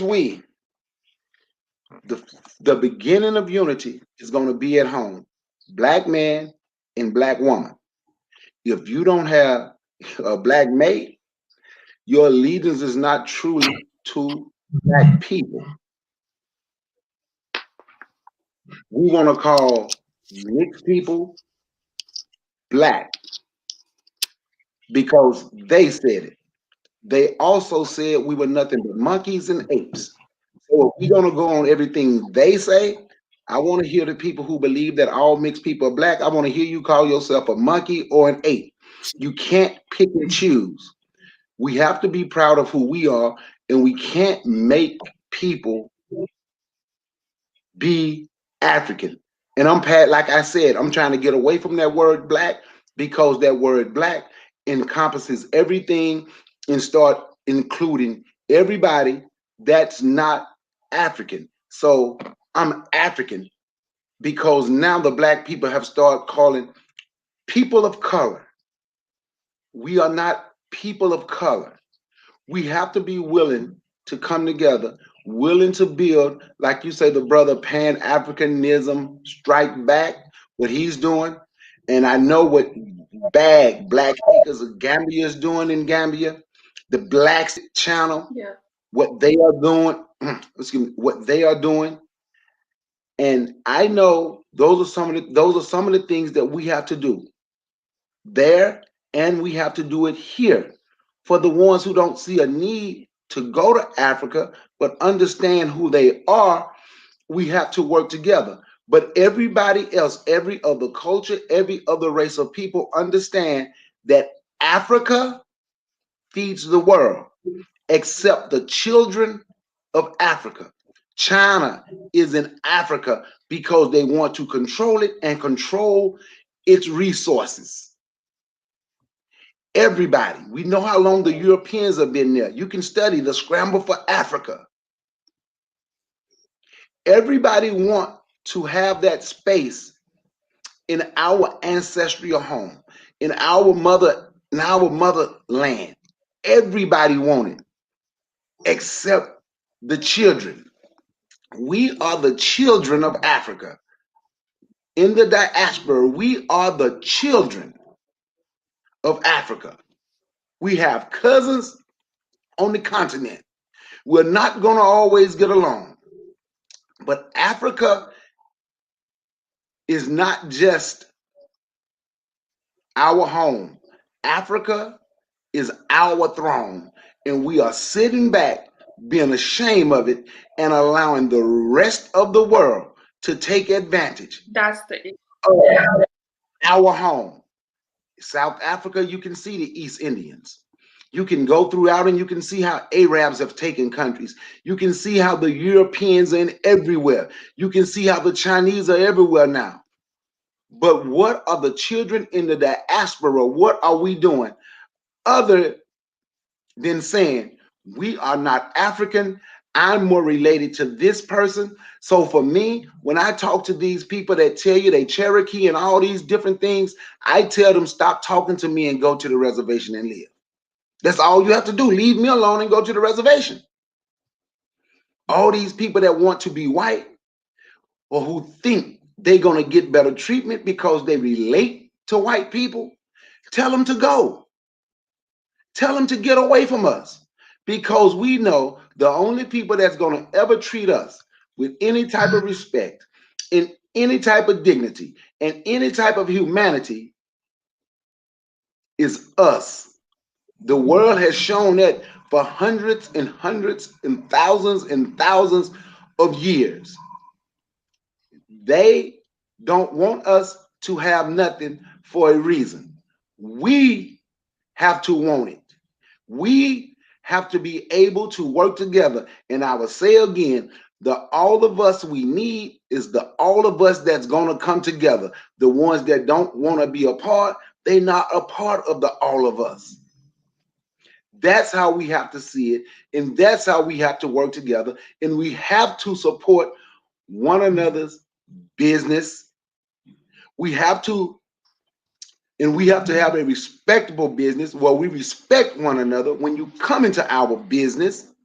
And we have to be willing to use that money and put it back and turn our neighborhoods into communities, or be a part of something where you are investing in a continent with all of the resources. Africa feeds the world, and the world knows it. That's why the rest of the world wants to be there, and we are trying to get away from it. And I yield the mic. Right. I just want to make sure that everybody has a chance to speak. Mr. Black Youth Congress. Yes, I do have a comment based on just piggybacking off of what Bakari was saying. Could y'all hear me? Yeah. Okay. I think in my strongest belief and passion is that in our building we have to incorporate the idea of brotherhood, sisterhood, and familyhood. So we have to actually set out to start developing or being that, I think, before we get off into well, organization. You know, I promote that as well, but I think we have to become family. What is that? You know, we got to be able to sit down and talk about what a brother is, what a sister is, and then we got to conclude like words like support, looking out for one another, sharing businesses, and so on and so forth, or uniting businesses. So I think just to add a thought, just to piggyback and add an idea that our building has to be based on these principles: family, brotherhood, sisterhood, and then that will equal to nationhood. So I think if we make that a policy, a rule, that I'm gonna behave with everybody on this panel like a brother, you know, or a sister. I'm gonna support you. I'm gonna be involved, you know. So I think the perspective, or I guess the attitude towards us uniting, has to have this as a basis, because family and friend and brotherhood, sisterhood, all of that to me is a practice, and it's not a philosophy. It's not some religion. It is something that needs to be a reality based on how we look out for each other and support one another. But I just want to throw that out there because as an additional thought of how we need to behave and what we need to do in terms of building us. I rest my mic. Can I say something real quick before someone else comes in? Because I'm going to have to go soon. Sure. I think we need to also remember that we have roots. And once we stand on our roots and that we are the original people, I don't see how we can fail. You know, I think that that's something that we need to look into. Like, who are we? And I think from there, we can find our strength. So I'm gonna yield the mic. Thank you so much, Queen Jahari. That's the queen. That's the queen of everybody. Okay, she's the queen. All hail Queen Jahari. And I was saying this yesterday. I know I sounded kind of harsh, but to my brothers and sisters, I personally identify more with where I started. I identify with me teaching people how to take showers. Okay, they came to us to learn how to take showers. They came to us to learn mathematics. They came to us to learn so many things, and guess what? They stole those things and made it their own. So I pride myself off of being a teacher, off of being so cool, off of having so much swag that they're trying to steal from us. And if you've noticed, if you peep that, African Americans especially, the reason why everybody talks about you and the reason why you guys are targeted so much is because you guys are actually very influential. Have you guys noticed how cool you are that everybody tries to steal from you? but then they make money from you. So African Americans, I don't want you guys to be offended, but to be honest, you're so cool that nobody could survive without your influence. You're so cool that people who aren't even Black are trying to look like you. They're trying to do their hair like you. They're trying to talk like you. They're literally trying to be like you. So don't take too much offense when, I guess, continentals do that as well. Because to be honest, you guys are cool. We see you guys on TV. BET runs Africa. Now in Ghana, everybody wants to be what's it called? A trap artist. So even the areas of your culture that you don't even like, other people like it because that's how cool and delicious you are. So how amazing are you that everybody wants to be like you? You know what I mean? That makes me feel happy. That makes me feel important. That makes me feel like no one else could survive. Nobody else could be who they are because they want to be like me. I claim that instead of claiming my colonization and all of that part of my history, to be quite honest. But yes, Miss Gina, I know you've been here for a while. Thank you for being here. I'm not sure if you're ready to speak, but if you are, you can say something. Thank you for having me, sis. I appreciate it. A little hoarse, so I just wanted to pop in to echo some of what I heard. I want to definitely shout out Brother Bakari. I came in the second time around when he was speaking, and it was it's really nice, or it's really good to hear brothers speak the way he spoke. We need our brothers to represent in that fashion, especially when we're talking about something as important as defending our ancestors. I truly believe that there is a mindset out there about our ancestors and the fact that they were taken from Africa and brought to different places, and where our allegiance should be, as far as where is home. And to hear him say the things that he said, I didn't feel alone, in my opinion, that regardless of where they took us, Africa is home, and we owe our allegiance to that and our people. The funny thing about it is, as I sat here, I heard the brother next to me as well say something that is very important, something that we can't do without. We're not going to be able to move forward without this mindset of understanding that we are a family, like it or not.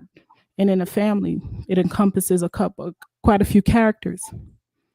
But in a progressive family, we have to have an objective, and the main objective has to be unity, and the unity have to be based on something more important than our personal opinions or feelings or even our belief systems. We have to have something that grounds us, directs us in the same direction. And Africa is home. We're learning that now. It's something that even some of the brothers and sisters on the continent that have been escaping Africa to go to different places are starting to get realigned to the aspect of, oh my God, I need to go home. I need to go home and invest and build. And Africa is home. When we think about that, when you realize that, you understand that it's not just us, the children of the descendants of slaves that were taken away, that are realizing that Africa is home and returning and wanting to return, and going through the different layers of conditioning to return. Our brothers and sisters from the continent, the ones that have dispersed out of the continent, also, they're being called. That being said, while this is happening, we're broken people, so there's a lot of things that's going to happen. In effect, this coming together is going to be painful. It's delicious, just like you said. We used that word yesterday on my channel. I think it's delicious. It's unraveling. It's going to be, sometimes we're just going to be happy to be around each other. Sometimes we're going to be upset with each other, and sometimes we're going to hate each other. But guess what? The mission continues, and unity is the course. And like my brother said, like Brother Bakari said, I really don't have the patience anymore, at least for my channel, for anybody that's coming in with a different directive. because there's certain things that or certain ciphers that need to open, and if we're stuck on one cipher and we're debating with people on the grounds of if they believe they're African or not African, what percentage of African they are, we're wasting time and not able to heal some of the or have some of the uncomfortable conversations we need to have to heal what is broken within us. Because like my brother next to me just said, until we heal those things, until we have those uncomfortable conversations and we position ourselves to deflate the ego within, we're not going to be able to build together. Basically, that is all that I wanted to add to this conversation. I think this is a great discussion. I'm going to hang out and listen. Thank you, sis, for having me. I'm truly impressed. Thank you. Thank you so much. Everybody go ahead and subscribe to Gina's channel, Bijou Noir. Bijou Noir has done a lot for me and my channel, so I personally have a lot to say, along with the Happy Companion and some other people as well. Omega Courtney, go ahead and subscribe to each other's channels. Let's all connect. You know, in the comment section, I said, if you guys want to exchange emails, let's do it. Because there's some people out there that are actually doing it. And I normally am very militant and I'm very hard and I'm very tough, but it's because, like Brother Bakari said earlier, my issue right now, it's not even them. You know, the colonizers and the oppressors, they're not even my biggest problem. My biggest problem is us. That's who I'm fighting. I wanted to give up so many times. You don't even understand. When your own people care about what's going on with Cardi B and Megan Thee Stallion, and we're trying to be serious out here, when your own people are begging these oppressors to stop doing what they're doing, meanwhile, you know they're not going to stop doing what they're doing, it's so frustrating sometimes with Black people. Like, I love Black people so much, but I don't know. It's like this mental conditioning. When will it stop? When will it actually stop? It breaks my heart. It really does. It honestly does. It breaks my heart. Let's because we're all on YouTube right now, right? It breaks my heart that I could go on YouTube and I could go see a Black man making fun of other Black people, not necessarily Black women, but other Black people. All of the follows are there. All of the super chats are there. But when we're talking about, guys, let's build an economic base somewhere else, where are all these people? It's so frustrating. Like, you don't understand how frustrating it is. Like, I don't know. I guess patience is a virtue. Does anyone have anything to add? No, I feel you on that. That is disheartening, to say the least, when you can go and look up these different things where you can see the money coming into these different places, but not going into anything positive to help us get out of this hole that we seem to find ourselves in. So I feel you on that.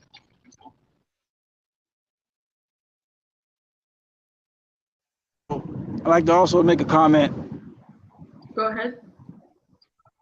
Okay, based on what you were saying, and it's very, you speak from compassion. You speak from love. I know what love is when I hear it. But we have to be able to have a sit-down discussion on where to start and what's the most effective strategy to go about it. The first thing we got to learn to do, and I'm speaking general, is look at each other, right? I said that last time, but I have to keep saying it, because when we look at each other, it's like saying, okay, everybody on this panel, what can we do? Where can we start? Again, it has to be family based. You got to have a basis of relationship, brotherhood, sisterhood. And with that, we can go into other things, organizing, get more systematic. I'm not on what I believe in. But I think it's very, very important. Hello. Oh, I'm almost done. I think it's very important that we see the importance of a relationship-based problem that Black people have in America. Relationship-based. So that means we got to start developing relationship and not get too lost in the idea organization and Pan-Africanism. I believe in Pan-African. I'm a Pan-Africanist, but I'm just saying, not get caught up in the isms, so to speak, where we're not looking at the reality of relationship, brotherhood, building a brotherhood, a sisterhood, building relationship, building friendship, a family of friends, and so on and so forth. I emphasize that strongly because I believe in family, and I think that's the basis of all great nations. So we're going to get anywhere. We have to put that as principle. And again, when we personalize it, that means we look at each other on this panel and say, where can we start? And where should we start? And we don't look outside of us. When the scripture says, see if you can find 10 good men, why does it say that? Because the community is all messed up and you can't find them. But when you do find them, what do you do with the ones who are wise and conscious and ready? You sit down, you dialogue on building. You don't keep looking outside of the 10 you found on this panel. You say, we are the ones, and start building. So where are we going to start? Let's start with us. Find out who in the same city and start physically building relationship as well as economics and culture simultaneously. Not to say too much too long. We are the ones. We are the leaders of today. I don't care what level you think you're on. We're all leaders of today. A lot of black people don't even speak this language. Matter of fact, can't even stomach the conversation of black power and black love. They get out your way because they got too many white friends or white associates or white business partners. Not downing it, but making my point clear that we have to be the ones. We are the ones. We are the ones. If y'all hear any message, we are the ones. Let's start building right here on this panel because we're the conscious ones. I rest my mic. Thank you so much. I agree with what you're saying.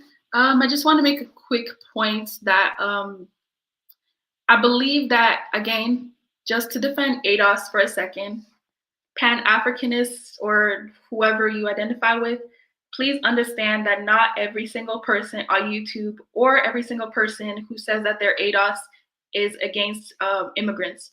I don't even think ADOS has anything against immigrants. I think it's just both of our egos when it comes to that kind of stuff. But I don't believe that the minority that we see represents the majority. That's just what I'll put out there. Sammy's Treasure, thank you for being here. Hi, sis. Thank you. Hello, everybody on the panel and on the chat. Hey, Sammy. Hey. Hi, Sister Harry. I miss you. It's Hi, been a Queen. while. Miss you too. Okay. So I just want to throw my $2 on this topic. First of all, I saw a picture today on Facebook on Franklin's community page. I don't know if you guys see it, but it shows you the colonies. I don't know if you guys seen it, you know, how Africa was colonized. And it's just a mere picture. And looking at that picture without even reading what Franklin wrote, like I was able to make like good sense out of it. And what I see on the picture is the British, the Portuguese, the Germans, the Spanish, the Italians, all coming together to conquer Africa. Do you think they don't have their differences? Do you think they love each other the way some of us think? Do you think they would die just to protect each other? No. But they have one common denominator, and that's us. Like it or not, they came together, they united to conquer Africa. And it was easy for them because Africa was not also very united based on some tribal wars that was going on, and it's still going on. Now, today we sit here, we on these platforms, we're trying to unite, we're trying to communicate, we're trying to understand each other. because we don't want to be conquered again. We want to take over Africa. And the truth is that you don't have to go to Africa to join this fight. If you're ADOS, you want to stay in America, you can do that. But we also have one denominator. We have one enemy, and we have to come together to fight that enemy, to win this race. Because there's a race going on, whether we know it or not. But Daniel Boom said something in the comment section. He said, if you are not, hold on, let me go back and see. She got the receipts. Yeah, if he said, if you're unable to intellectually discuss differences of ideology, then that means you're not standing on a solid foundation. And I agree with him. You know, though he might have like a different opinion from us, but I respect his opinion and I respect the ADOS opinion as well. So if they come on my channel, I will discuss with you, I will listen to you, and then give you my own side. But when we're going on each other's channel, we have to be respectful. Do not go to other people's channel and want to make your opinion look like it's the only right one.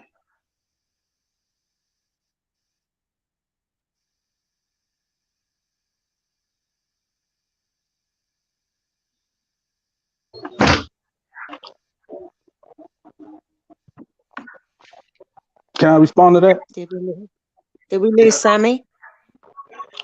I don't know. Let me say something, Duke. Okay, Brother Danny, you can go ahead. The thing, like, I appreciate what she said and all right, but I really don't understand the concept of me presenting it as if my opinion is the right one.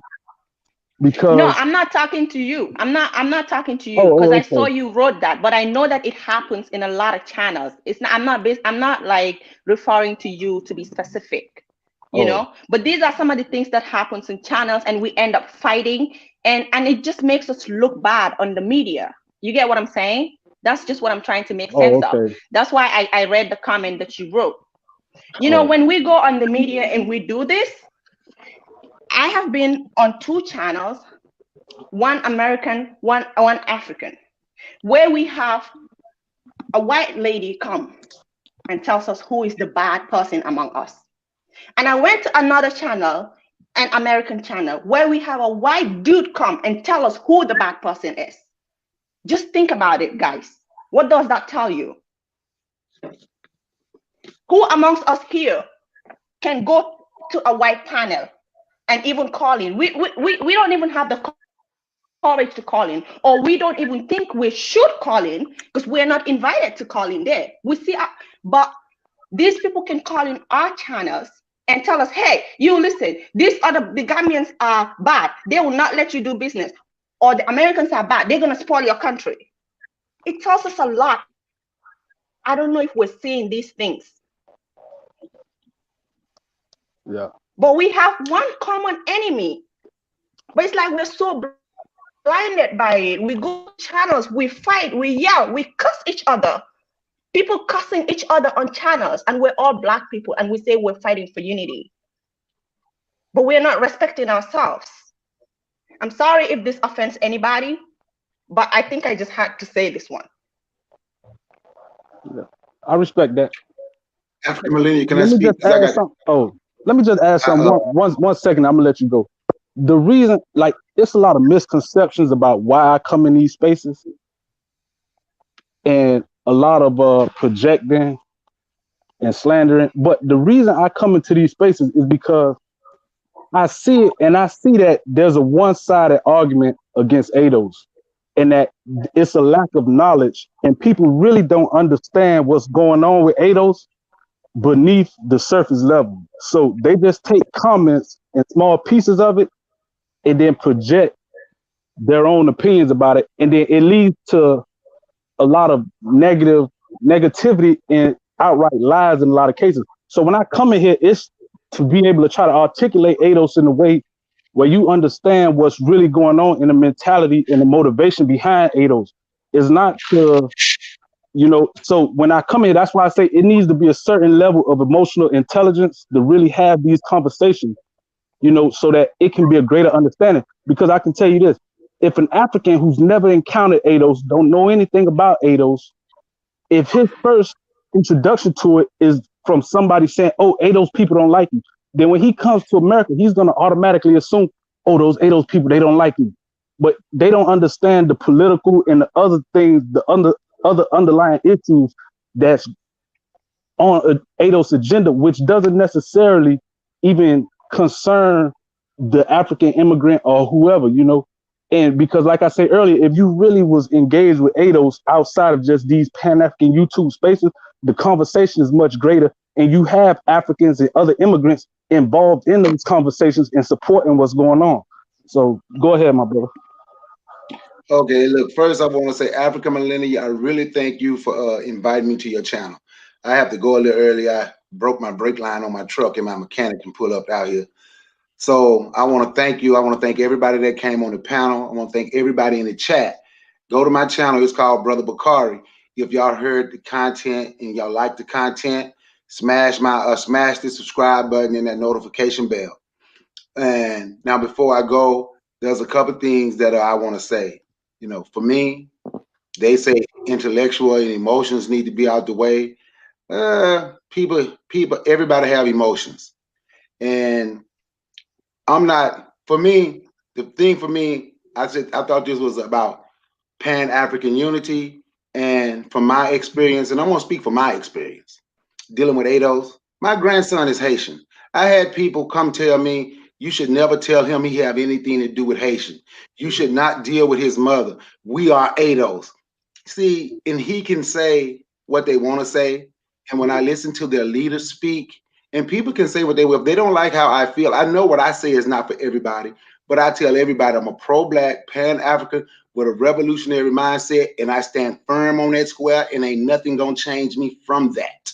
And I mean that. But when you can tell me that, and you want to come and you want to try to convince Black people, African people, not Black, African people, because I realize there's different type of Black people. So when you want to convince African people that we are closer to white people because that's your next door neighbor than I am to my family from Ghana because they're from somewhere else, I don't want to be a part of that. And I'm speaking for me personally. I will not be a part of that. I'm not trying to be white. I'm not going to turn on my people to hope white people can accept me. In that way, I will be treated better. Never will I do that. And whoever want to do that, that's their business. And African Millennial, once again, I appreciate you. I like your channel. I've been listening to some of your videos. My 17-year-old son and his teenage friend, they have been listening and they like your videos. And everybody on here who joined the panel, my good brother Neo, I can't think of his sister name. I think she said she was Gambian. I think that was, she said Sammy's Treasure. I think she said she was Gambian. Yeah. I go to the Gambian restaurant all the time and get me some chicken yassa and lamb yassa. So I have Gambian friends too, Senegalese friends, Ghanaian friends. I actually have an Ashanti name. My name is Kofi. I have an Igbo name from Nigeria. My name is Ikena. I have a Wolof name from Senegal. It's Alu Badada. I deal with all of my people from around the world, but ain't nobody gonna tell me I should give that up to try to be like the people that castrated me physically, mentally, and emotionally, destroyed me spiritually, took our courage away, took everything from us that we had. And now the best way for me to live is to try to be like them. That way they will stop trying to hang us. Nope.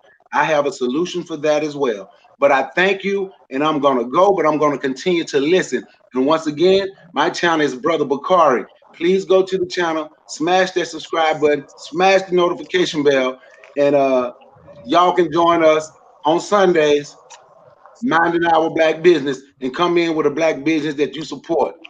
Peace and one love. Hey, Thank you, brother. One love, one love. just 1 second, because he said I that like I said that we're something. trying to connect with white people, and that's a mischaracterization of what I said. I said by us being in America for 400 years, culturally, we're we're more we're more culturally American. Now, people associate America with whiteness, so they automatically assume that, okay, so since you're American, you're culturally American, then you want to be like white people. No, it's just an acknowledgement that we share certain cultural aspects. It's not about hating Africans or saying that we don't have no relationship with Africans, but certain cultural aspects are shared between Black Americans who've been in America since the inception and white people. I mean, that's just a fact of reality. I mean, and I want to know your opinion on it, host. What do you think about that? Okay. Oh, I'm sorry, Can brother. I make a I like to comment make a as well? comment also. I don't know what order to go in. I'm very respectful of order. I think also that I suggest order in the sense of who turn is it, because then I don't want to talk over nobody or jump in or have more time spent expressing Yeah, our wisdom okay. without a I'll order. give my opinion, and then we can let So, Mr. Mukisa I'm go sorry. ahead, and then everybody else, and then Amara, and then I guess everybody else can speak. Honestly, I don't really see an issue with ADOS. Okay. I don't see an issue with it. Like I said, Africans have tribalism. ADOS is their own tribe. I don't see a problem with it. I think that people tend to blow things out of proportion. My only thing is I don't like it, yeah, when ADOS go to other channels and say whatever they want to say. But then I've also seen Pan-Africans go to other channels and literally say, like an ADOS person will say, okay, well, I'm American, right? And if that's what they want to say, cool. But then I've seen Pan-Africans go to their channels and say, no, you're African. No, you're African. No, you're African. You have to reject your culture. You have to reject your Western culture. That's not right either. So I don't know. But that's the way I feel it. It's not a big deal. And I will say this, in terms of being a continental African, I've seen more continental Africans fight with each other than I've seen ADOS in real life versus continental Africans or even Jamaicans fight. So I don't really see an issue so much of it in real life, but online, I don't know why. It just seems like everybody just gets more sensitive for whatever reason. Mr. Mukisa, did you have anything to add to that? I can actually piggyback off something Yeah, you I just was. said because I really resonate with what you said, African millennial, and it's something that Danny's raised as well, in that in real life, we don't see the intensity of arguments with this subject matter that we tend to see in YouTube. In YouTube, it seems that a lot of people's private thoughts and a lot of people want to a lot of people get to play out their superhero character, it seems, under like anonymous channels, and that's why we get all of these very ferocious characters that come out, and it's not like that in real life. So that's why I was making a point in Binta's live the other day, that because it's not like this in real life, we have to be careful of how we consume the media in this sector. Because if all you're consuming is the negativity, you're going to really feel like it's representative of real life when it's not like this in real life. You know what I'm trying to say? Like in real life, it's not going to manifest this way. And as Danny said, he's giving us a first-hand account of the fact that there have been Africans who are present in discussions about ADOS. So there's obviously some collaboration and some, what's the word I'm looking for? Like cordial respect between diasporans and Africans, enough for Africans to show up on panel discussions. So I think when we're discussing other people's political views, because ADOS is by nature a political movement, but it's also intrinsically tied to lineage. So I think we have to be careful in trying to shoot it down as if it's all wrong, only because it can easily be mischaracterized online, you know, because I do see that there's a lot of statistical data that isn't brought forward in this sector. Like what I've seen is that whenever the ADOS discussions are had in this sector, whether it be on Unapologetic Negropians Live or it's just being had, I rarely see any of the data that it's being alluded to with Yvette Carnell. Now, I know there is data, but it's not really brought forward in this sector. What is brought forward in this sector tends to be a lot of the hostility, you know what I'm trying to say? But that isn't the essence of what it is. When they were when they were what's the word, when they were beginning the movement, it seemed to be tied down to a lot of statistical data, a lot of just a lot of facts. And for some reason, when it translates into repatriation discussions, it seems that all we ever get with the ADOS movement on this end is just the hostility, like we're not African and all of this stuff. I think the divisions are fine, but the expression of division, it needs to be tweaked and it needs to be checked in this sector, because it's fine to say you're one thing and that you belong to a completely unique ethnic group, but when the trolls get to posing hierarchies and like expressing their self-esteem as if to say they're better than somebody else, that's where it becomes toxic. But I know that's not what ADOS is in nature, and that it's a really fact-based discussion. So that's why I'm not going to shoot down ADOS. My actual reason for calling in was that with unity, it's important that we respect differences. Yeah. But in that, unity, it has a working word behind it. You know what I'm saying? It's actually, you only get to unity by doing. It's a lot of verbs, you know. You have to do things, you have to act a certain way, you have to do X, Y, Z. And what that means is that we have to really prime our minds to being in a unifying mindset. And we can't expose ourselves to a lot of the poison that is on YouTube, because it's like with YouTube, I was talking to someone who did marketing, and they were saying how it's very easy for the algorithms to just switch, to just automatically flood you with something you see. So I don't have a position that I want to present on interracial dating, but I'm using it as an example to prove my point. It's like when you click on one thing about interracial relationships, and then a whole bunch of other channels and a whole bunch of other things pop up on interracial relationships. It's like the algorithm is so fixed on pushing images. When you click it once, it's like that's all they want you to see. So we have to be careful that if we want a unifying mindset, if we want to have healthy pathology, that we don't click on certain things on YouTube. Because why? Because it can compromise your mindset and it can lend you to be a liability for the same cause you want. If you want to be unifying, you have to feed your body a unifying type of content. You can't go around watching drama and all of this, because why? Because it can feed into biases, and you don't even know when those biases can creep out. I've been vocal about how, because I was consuming a lot of the media on YouTube about, let's say, I don't know if I should mention their names, but you know the drama going on with the Gambia. I won't mention their names, I won't. But you know, with like the drama that was happening with the repatriation, what it started to do was that I can honestly come and humbly say, I think it was actually conditioning me to think that a lot of the people were just irritating. And so when there was a situation in when one person genuinely wasn't at fault, because of my bias, I lent myself to be like, oh my gosh, I can't believe this person did this. They're all like that now, they're just all doing this as a pattern of behavior. Then it comes out that there's other factors and that basically I was wrong.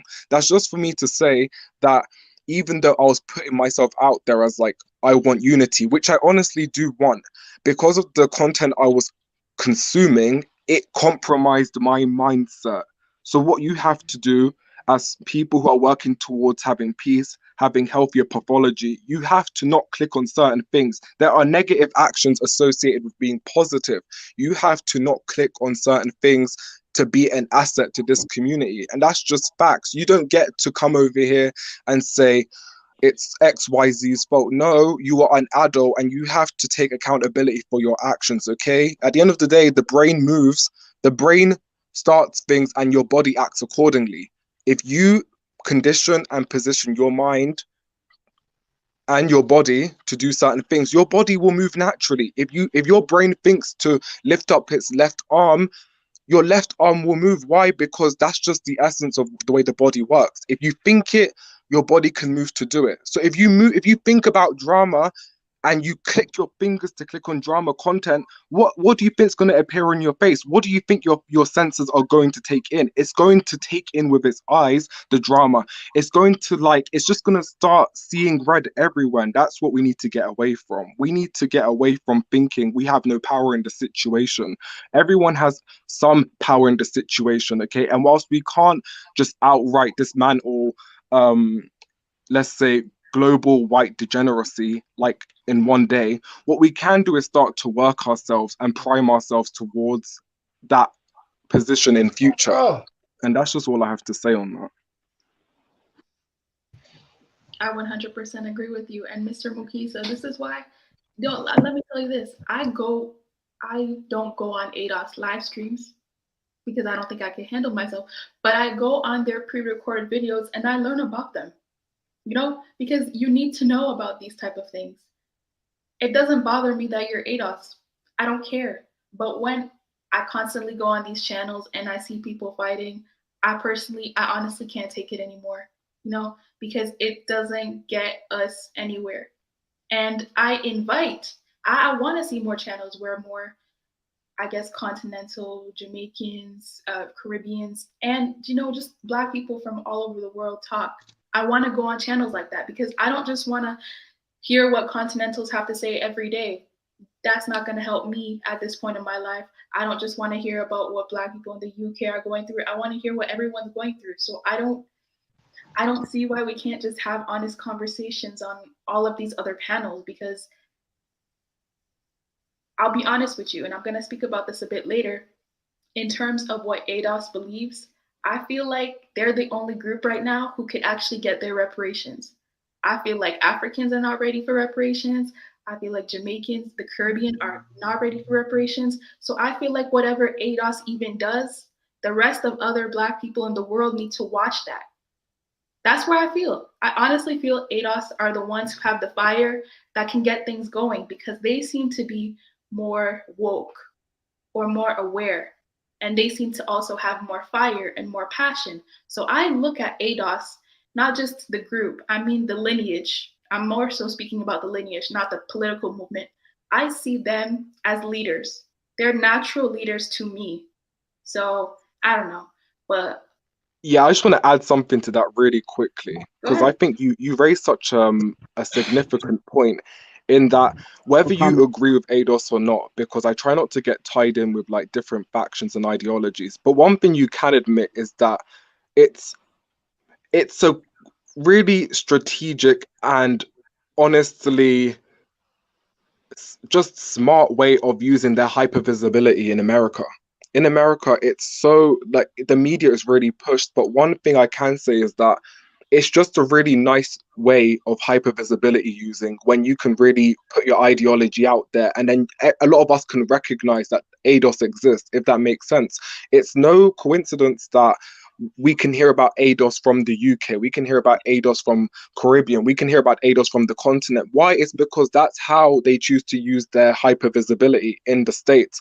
I'm sorry, but us Africans by descent on the continent, let's say, those of us who have like specific ties to countries, and we have no excuse for why we can't get along. I'm just so, because when it gets to a point where we just can't make excuses anymore. At the end of the day, the population of Black Americans or African Americans, it's like so small compared to the population in our own continent, but yet we can't find a way to have a movement for the continent and also make sure it's recognized around the world. What we see is that we let partitions like stop us from like producing movements in the continent. But in like the States, no matter if the person has like different political views, X, Y, Z, they seem to centralize their views in these movements, and they also know how to push them out so the world knows what they want to fight about. That's what it's really about, making sure the world can hear what you want to argue for. And that's why I respect what they do, because they use their hypervisible platforms to push things and make sure that when one of them is killed, the world knows. When we want to fight for our rights, the world knows.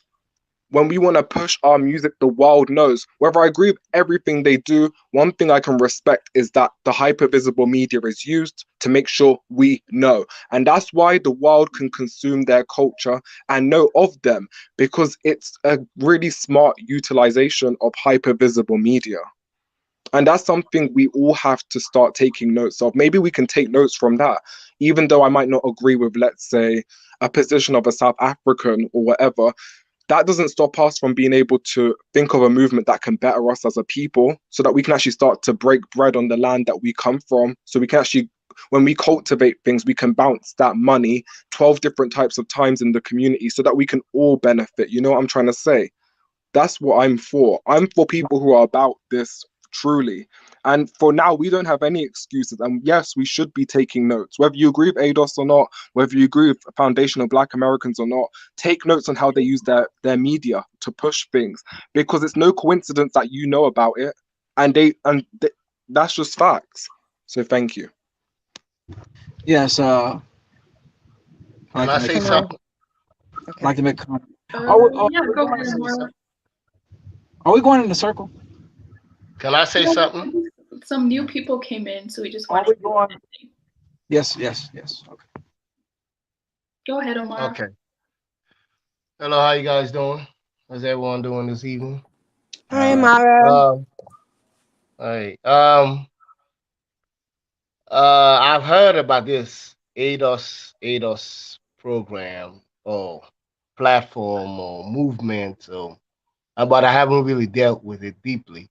My general understanding is African descendants of the slave trade that are in the diaspora wants reparations from the governments here, and they fought and built the system, so they need to be compensated accordingly. My take on that is you got to be strategic. And I know they zero in on the United States and say, for example, I'm taking United States for example. I know the Caribbean, Black British, and all those other people have their own individual fights. But I'm take for United States for example. Now you zeroing in on this cause that you need to be compensated for what you have done, which you truly have. You are brought here against your will. They let you build a system, and they benefit more. Okay, now you're making your case. You're advocating, making your case that you need to be duly compensated for what you put in, the work you put in. My thing is, you got to be strategic, diverse. Diversity is a better strategy.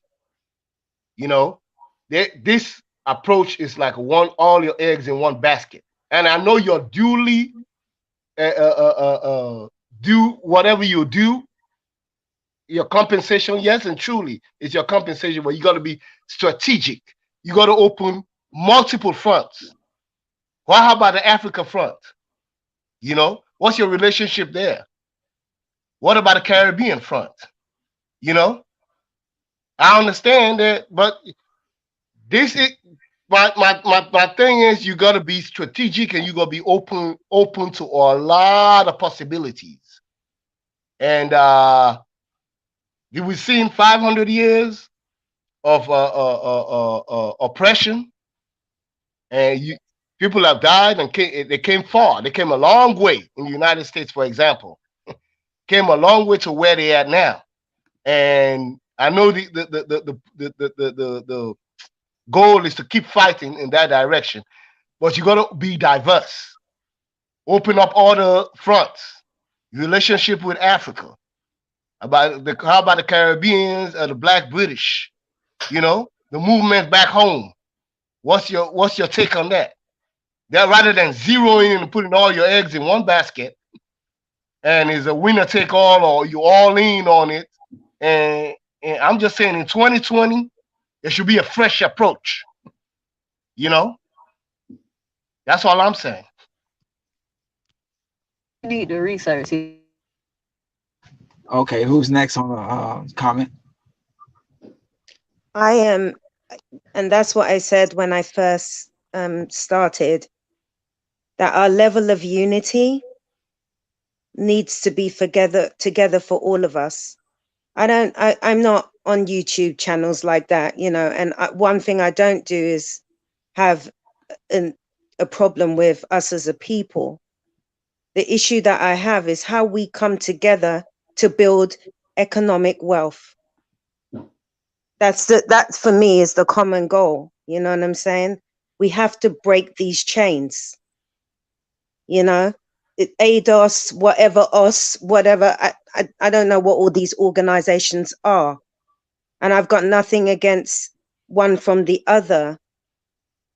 My thing is, if we cannot get it right where we're sitting right now in the United Kingdom, in Jamaica, in the US, how are we going to build and develop Africa for us as a people? Because you see, the system that we're living in, I'm in the United States, I'm in Los Angeles, I'm from the UK. The systems are not set up for us to survive, for us to progress. You know, we're living hand to mouth. You know what I'm saying? The money that we make as a people is just enough for us to feed ourselves and take care of our families on certain levels, depending on where you sit on the spectrum of income. So I'm saying that from where I'm sitting, I take my little, in Jamaica, we have a saying, every mickle make a muckle, meaning every penny that you have, you take the second penny and you invest it in your people in order for us to uplift and to grow and develop and be stronger. You know what I'm saying? Because that's what I come from. And I'm just speaking from experience. I have nothing against anybody and how they live and how they grow. But from my roots and the core of where I come from, that's what I can do. You know what I'm saying? And I think that, like Amara said, like Mr. Makuza said, like Danny said, like all of us, we all have valid points here. But we still have to live and breathe amongst each other and be open to listening to each other's opinions without ego, without beating the stick over each other. You know, this is communication. The art of communication is listening and hearing each other out. You know, we can do that for everybody else, but we can't do that for ourselves. Come on. This is our wake up call. If anything, if this pandemic has taught me anything, it's about unity, especially with my family. Like, we've unified on a bigger level right now, because there's a lot of my family that they're not going to be able to leave and go to Africa. But what I'm working with is, okay, you can't leave, but let me get some of your cash. You know what I'm saying? And let's build, you know? And we take it from there. It's one step at a time. Unity is about movement. You move your feet and try and build. And that's all I can say, you know? And I'm speaking from my own experience. I'm not judging anybody. I live in the United States. I'm putting some of my money where my mouth is with my family, and I'm doing my little bit to build. I don't have a lot, but I'm doing what I can manage. And it's just a suggestion, you know what I'm saying? On a global level, we have to do better, because the thing is, everybody else is doing it. You know, I grew up with Chinese, with Indians, and I see them, they pull their money together. Indian people, they stay in one house. It's a 4-bedroom home. They all live in that house, and each person moves out of that house and buys another house and another house and another house and another house. You know what I'm saying? We have the susu box, and that's what we're working on. The old tradition of the susu box. We take our cash, we put it in the box, and we invest. And we're trying to, you know, incorporate some change, because we have to do better. Because this way, how we're living right now, we're not winning. We're not winning. And we have to be honest with each other about that. We're not winning. So we have to do better. And that comes with time and patience and care and compassion for each other. That's it. Okay, I yield the mic. Yikes. You know that we got to do better. And it's Okay. actually embarrassing that we're at this level, especially for those of us who are parents. Yo, what are you teaching your children? What are you leaving for your children? It can't be this. It can't be we gotta go, to Chinese people to get here. It can't be we gotta go to Chinese people to get our nails done. It can't be we gotta go to gas stations and have Arabs and other people like that. Not the type of Arabs I'm talking about, those ones telling us that we're gonna steal, we gotta get out of those stores. It has to be something different. And we honestly can start. We really can. But instead, we just Okay. need to trust each other. Let's be honest here. Let's be 100% honest here. Black people, for whatever reason, don't like each other. We hate each other. We do. We sit here, we talk about unity 24/7, but we don't trust each other. And then you'll have people say, well, it all goes down to them. It all goes down to them. So are you telling me you're powerless? Are you telling me that they have complete and total control over you and your actions? You're giving them too much power. You're giving them way too much power. Our Don, perspective. what do you have to say about that? Our perspective. Who turn is it? Cause this It's is Donnie goes in. Johnny. Peace and power to the panel and to the family in the chat.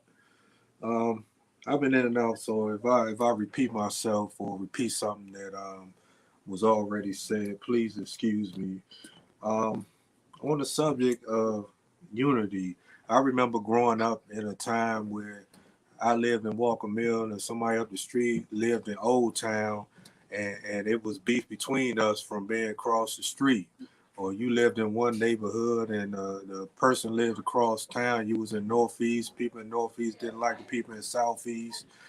It's all these things that we use to divide ourselves with, which I always place blame on where we learned this behavior from. This is not natural to us. This is something that was taught to us, this division, and it's all been used to divide and conquer. In this war against Mzungu unsupremacy, we got to remember that we should be able to come together under unity in one thing, no matter what you classify yourself as ADOS, as FBA, Jamaican, Haitian, or Mexican, Cuban, whatever you classify yourself is, it's just another category of black. As somebody else said, I heard say they don't like to use the word black. Well, let's come up with a new term because we know that all these names and definitions were given to us as well, especially the English, and are not of our native or original names. Even the name Africa is not original to Africa. So in some shape and form and fashion, all these social constructs, all these names, all these things that have been used to divide us need to go.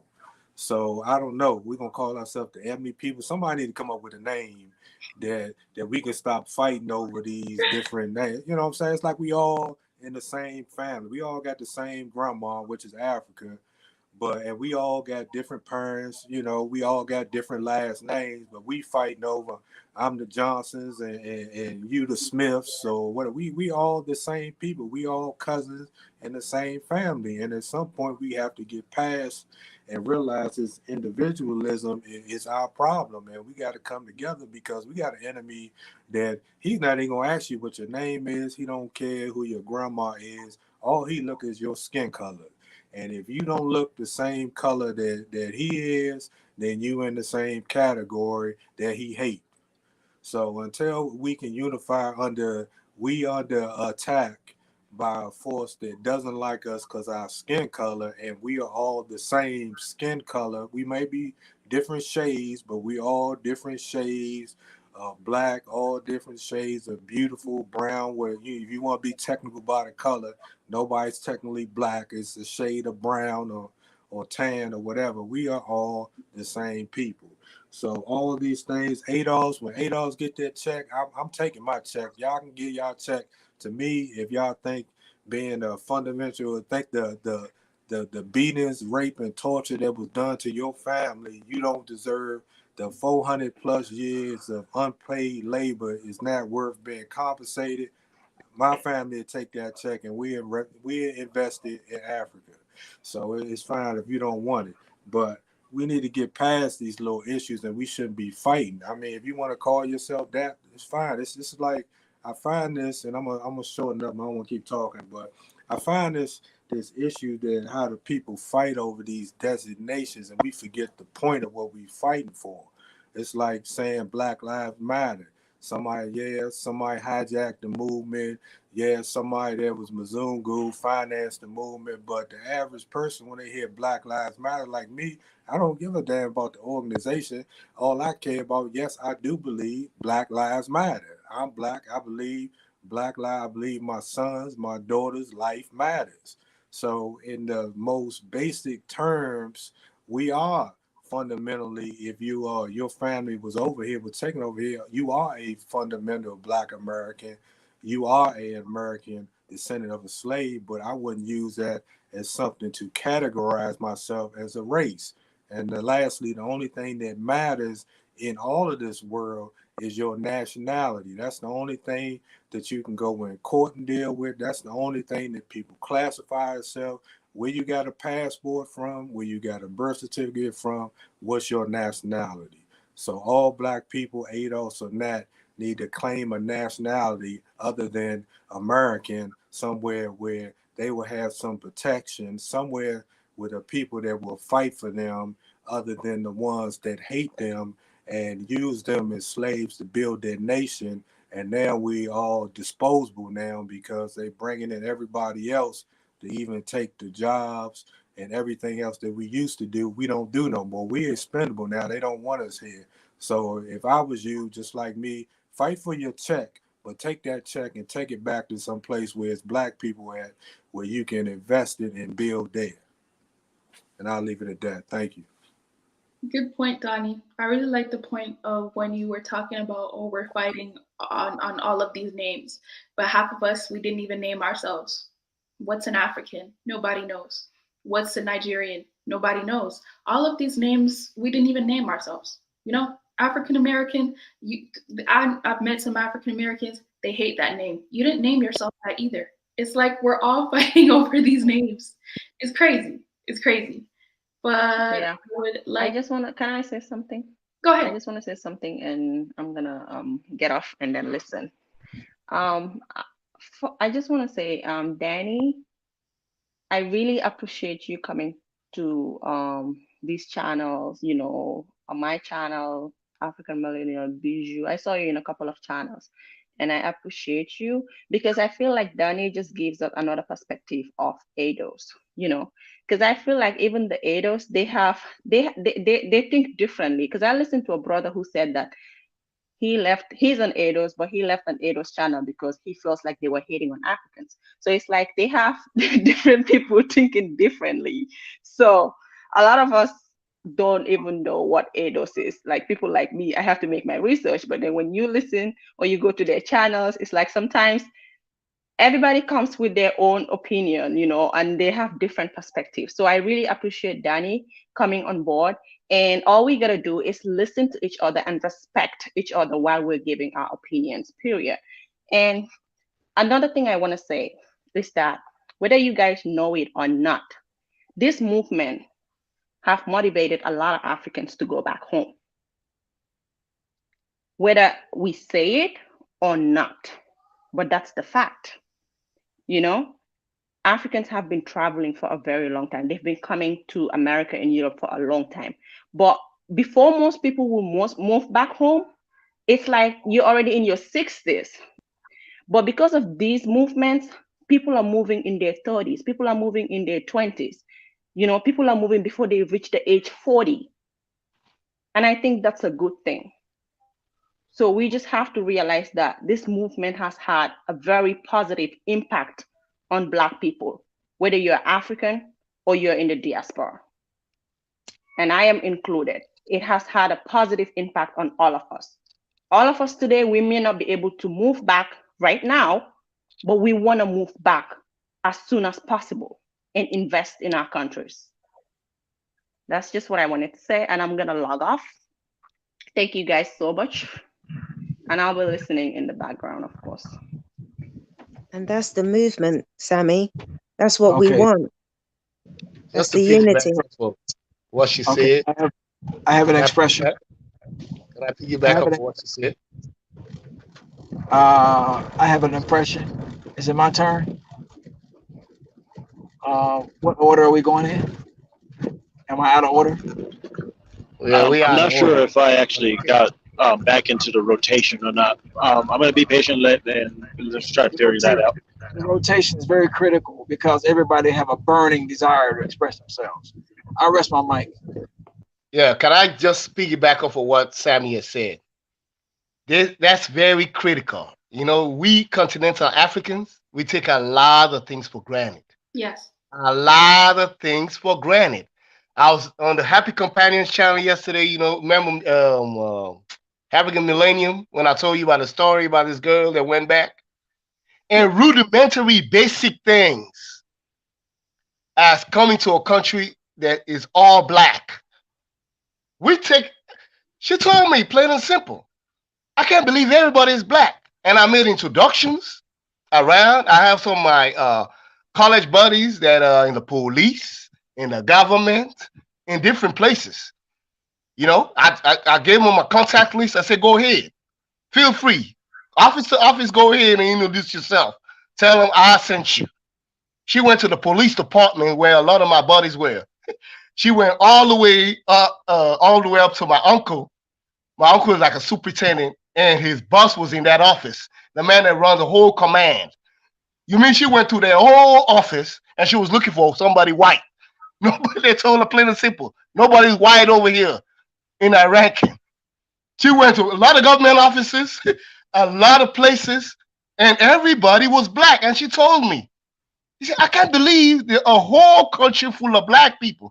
I said, yeah, that's basic. You say that's basic to y'all.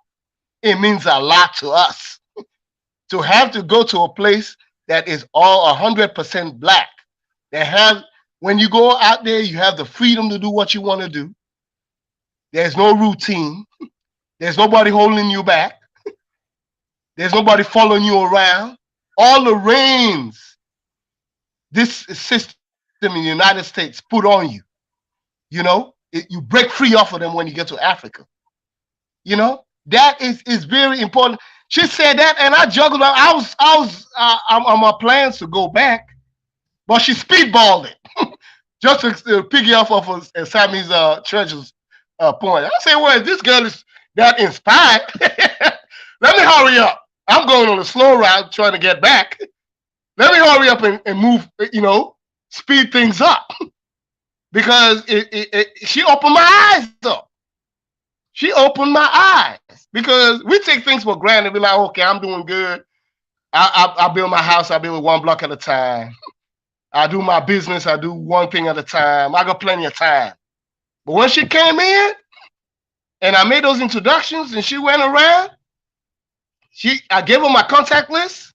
She already wrote down a project that she's going to do over there already. That quick. That quick.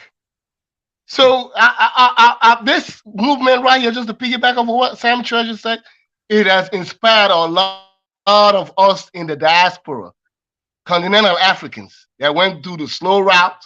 We'll get there to Africa someday. Yeah, we'll get there. He speedballed us. He gives us a juice, a boost to hurry up and go back. Yes, it's not only an effect on y'all, it's an effect on us too. Continental Africans that have been here a long time. Yeah, just to piggyback off of what she said. Yeah, before we let Miss Roots Reggae Girl go, I also want to just say I agree with what Sammy said, because before this Pan-African movement, and to anybody who's wondering, who inspired me is Prince Dinah Samir. If you guys know who that is, search for Huru. Yeah, when I saw him in Nigeria, I was like, who cares? This is the Nigeria. This is the same Nigeria I went to and I didn't like. Then I saw him go to Tanzania, Sierra Leone, here, there. He was talking about how he was so happy, how everybody was black, how he was having a good time. And I was like, wait, was I bamboozled? Because this guy is here appreciating, he's a chief, he's doing things, he's happy, and I'm here hating. So this whole movement online, it's beautiful. It's beautiful to see. And whether you agree with going back to Africa or not, like I said, you don't have to go back. But I have been inspired to go back and to help my country instead of constantly complaining of Chinese.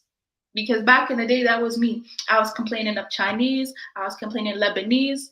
But what are you complaining for, continental Africans? What are you complaining? When they're there getting the work done, the work has to be done, right? You said you want better roads, you want better infrastructure, you want better this, you want better. Somebody is, they're rolling up their sleeves to actually do the work, and you're complaining. So yeah, I definitely been inspired to go back, do what I need to do. But before I go and do what I need to do, if I can tell anybody, if I can help them on their journey, I guess it's my responsibility as well, because I don't want my brothers and sisters to go back and not know certain things. So that's what I want to do. And I say this as well.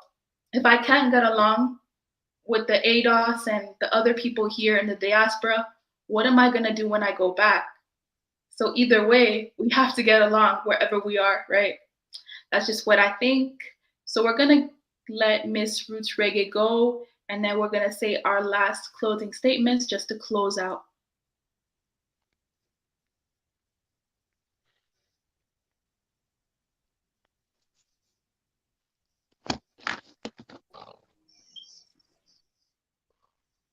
You can go ahead, Miss Roots.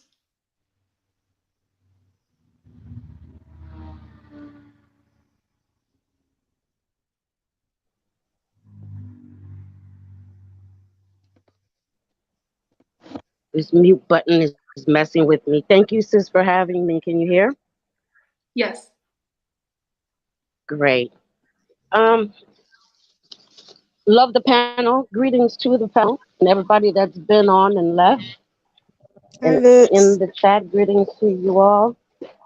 A big divide that I've been seeing in a lot of channels that I've been visiting and listening to their conversations with especially with dealing with the African Americans and going back to Africa. A lot of people, including myself, has an issue with, yes, I'm going back, I'm repatting back, but the thing that I don't like is where everyone is telling us that we have to only identify with Africa. Everybody wants to always tell us what we have to do instead of just letting the individual come and do what they need to do. I mean, like, for me to go back to Africa is to reconnect, learn culture, learn self, and I mean, and my other personal reasons. But I don't like telling people telling me I have to let go of everything of who I am because I'm an American. Now, if another person can come from the Caribbean and say, "Oh, I'm Jamaican, but I'm claiming Africa," well, isn't that like being a two-edged sword with that? Because if you can claim that you're from wherever in the Caribbean, I don't care if you're saying you're a Trinidadian or you're a Jamaican or you're Haitian or you're whatever, from Barbados or whatever, you're still claiming that other country. But when it comes to African Americans, we can't be African American no more. We have to be African. You can't, and I've been seeing that in a lot of chats where that's where a big divide is people trying to tell other people who they are or what they have to become just to claim Africa. Do you understand what I mean by that? Anybody can respond back to that if they want. I, I think Yeah, what you can I just say said, something? let me just add something. 2 seconds. What she just said encapsulates ADOS because and the friction and divide, because at the root of it, besides reparations, ADOS is a lineage and an identity that African Americans has lost. And it seems as though everybody feels as though they can come to America and dictate to ADOS who we are, how we can identify, who's able to identify as it and whatnot. For example, you have a Haitian woman that feels as though she has a right to speak for ADOS because she lived in America, whereby on the root level, America is the only African Americans are the only people you can tell that to. Like I can't go to Africa and tell an Ashanti that, oh, you can't tell me this or you can't. And anybody that does try to go to Africa and dictate to a Mandinka or Ashanti who they are and how they can identify and who can identify as such, it's a bit of a it's just wrong. It's the wrong way to approach the situation. You know, instead of learning from one another, we can't automatically try to attach ourselves and dictate other people's identities because the legacy of slavery for me, I can't speak for the legacy of slavery in Haiti or Jamaica, but I can tell you what the legacy of slavery in America is because I got it directly from my grandmother, my great grandmother, who were sharecroppers in America, who can tell you, I don't need to read it in the book. I don't need a 21, 23andMe DNA test to know my legacy and my history. And that's something that I take pride in. Well, some people feel as though the legacy of slavery is something they're ashamed of. It's a trauma that they want to get away from. But a lot of us in America, we embrace that and that part of our history, knowing that we overcame those tribulations and are part of building one of the greatest nations on earth. And that's an identity that we won't let nobody take from us. We're not going to forfeit it. Can I say To something? pretend as though we're African. Go ahead, my brother. Yeah. Good afternoon, my people, my great black people. Well, listen, we need to stop being so controversial with each other in terms of who belongs to where and who is authentic to where. As far as I see, as long as you have black skin and nigger hair, you authentic to Africa. Whatever we can call it, Kemet. You feel me? But whoever you are, whether you was born in America or where the hell ever you was born, Papua New Guinea, as long as you got that nigger head, you're African. So just face it, or strip your skin off and keep changing your hair. Because I know that's the reason most of us change our hair, because we do not want to assimilate. And we have to assimilate. Africans on the continent have to assimilate because they're not right in every way. Africans abroad need to assimilate. And this assimilation is loyalty to the black skin and patriotism to Africa. There is no choice. Now, if I was running somewhere, all of what I said would be mandatory to swear to. You'd have to swear whatever levels you at, that you'd have to swear that. Now, I was born in Jamaica, but I wish nobody calls me no Jamaican. I don't come from no island. I come from a continent. I am African. You feel me? I deny Jamaica. And I would suggest that these people that think that say they was born in America, I suggest you deny America too. Or else you be staying here fighting the white men for America. You feel me? So I don't know. I don't understand people owning up different mothers. Now I have to say something to the continental African about what Sammy said, because Africans on the continent are like spoiled brats. So because they was born with their mama and they grew with their mama, they lacking. They lacking and slowing their own self down because their mama is spoiling them. A lot of fruits on the trees. See me? Everything is there for them. They're like spoiled children. And we are like the adopted children. Some of us want to own our adopted mama because our mama beat our ass and gave us the meager part of the food and gave her children the fat part of the food. You feel me? And that's what's going on with us. You feel me? Right. We You like can't tell me nothing, bro. that's why Americans and Caribbean people is like that in Africa, because we grew up with the adopted mama, in which we had to work harder than the children of the mama, which is the continental African. And that's my view of things. You feel me? My view of things is, yes, you are in Africa taking shit too light. You're taking shit too lightly. You're inviting every other race in your goddamn projects. Everything You're right. Everything detrimental to our race, these people invite white people in the structure of it. You feel me? That's why diaspora is gonna come back.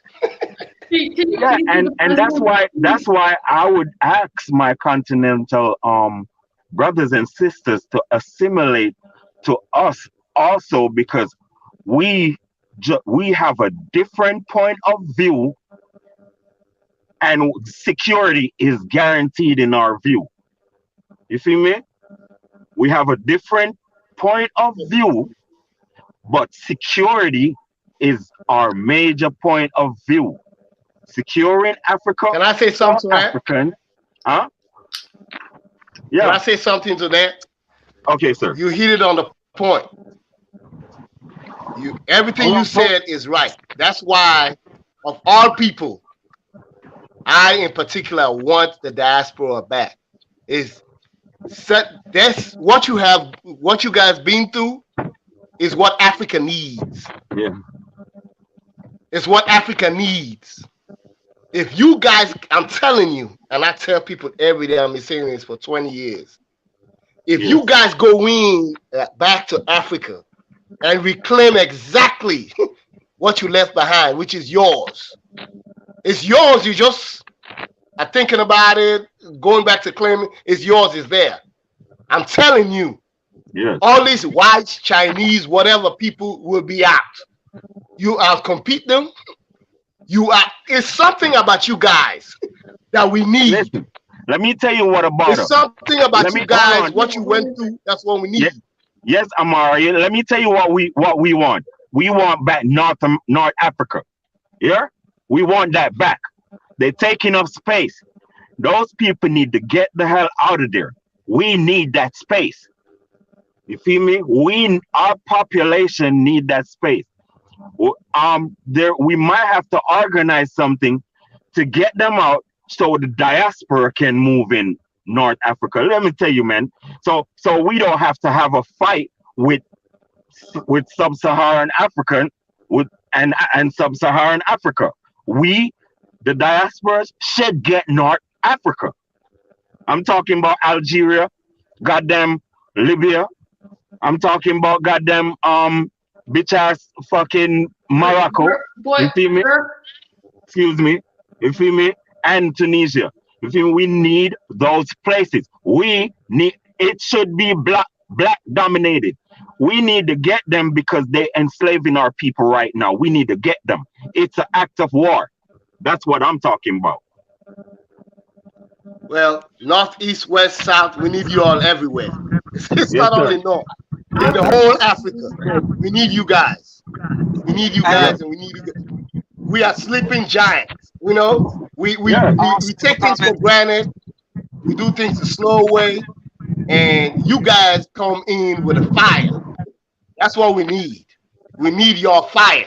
Don't only keep it here where you were. Take it to where you come from. We need that fire over there. Yeah. The competitive fire that is not in us. We are welcoming. We're welcoming to strangers. We're welcoming to people. That's our culture. But you guys come with an opposite fire, a competitive fire. A Chinese coming to put up a factory, you right there with them neck and neck. Let's go. White man comes through, you come in there with them neck and neck. We can't do that. We're just too meek. It's not enough. It's not in our culture. Okay. Can I say something, Amari, on that? Hold on. Yeah. I have a comment also. Okay. Can the continent handle the fire? Can the continent handle the fire of the Western? Can you clarify that point? Diaspora? I think it's if all we're about having troubles in conversation. I think it's all about education, though. Because this that media, means we have to come in. The reality for that to happen.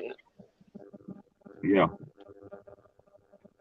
The reality for that to happen means we have to come in politically, financially, and with our little American attitudes. And education. And that's true. When you hear from chat, yes, and well, I guess that's a given for me, but yes, and also to list education. But then at the same time, everyone keeps saying we have to let go of Western ways and conform to African ways. No, we don't. No, we don't. No, we don't. I want to jump in quickly. I do want to I'm saying for the general. I'm saying in general. No. Wait. Are you saying that the car? Wait. Please. Are you saying that the car in Africa? Hold on. Are you saying the car in Africa only gonna have 3 wheels? Are you saying that a swimming pool gonna have no water in Africa? No. You're gonna have your same swimming pool. You're gonna keep your same party. You have to understand. First off, okay. If you look at the way that different countries are ran, it's not by who is the smartest person or the most righteous person that runs these countries. You have to look at it's almost tribal on who's elected. True. And for the foreigners to come in and say, okay, I'm going to run for your president, or I'm going to run for any office, prime ministers or whatever office in their government, is it logical that the countrymen are actually going to accept this foreigner to come in and take over? Okay, for example, in my country, Sierra Leone, you know good and well, Myra. You know that we're still going to be called foreigners. We'll be welcome and we'll be accepted. No, lady, you are calling yourself a foreigner. No, hold on. One at a time, Yeah, guys. one at a time, please. I think she is calling herself a foreigner. She is calling herself a foreigner. Listen, if I go to Africa, no one can call me a foreigner. I'll argue with you.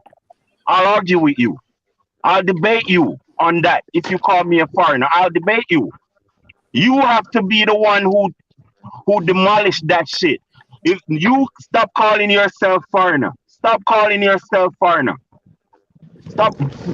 Listen, a lot of Americans saying they're native to America. Call yourself a native to Africa.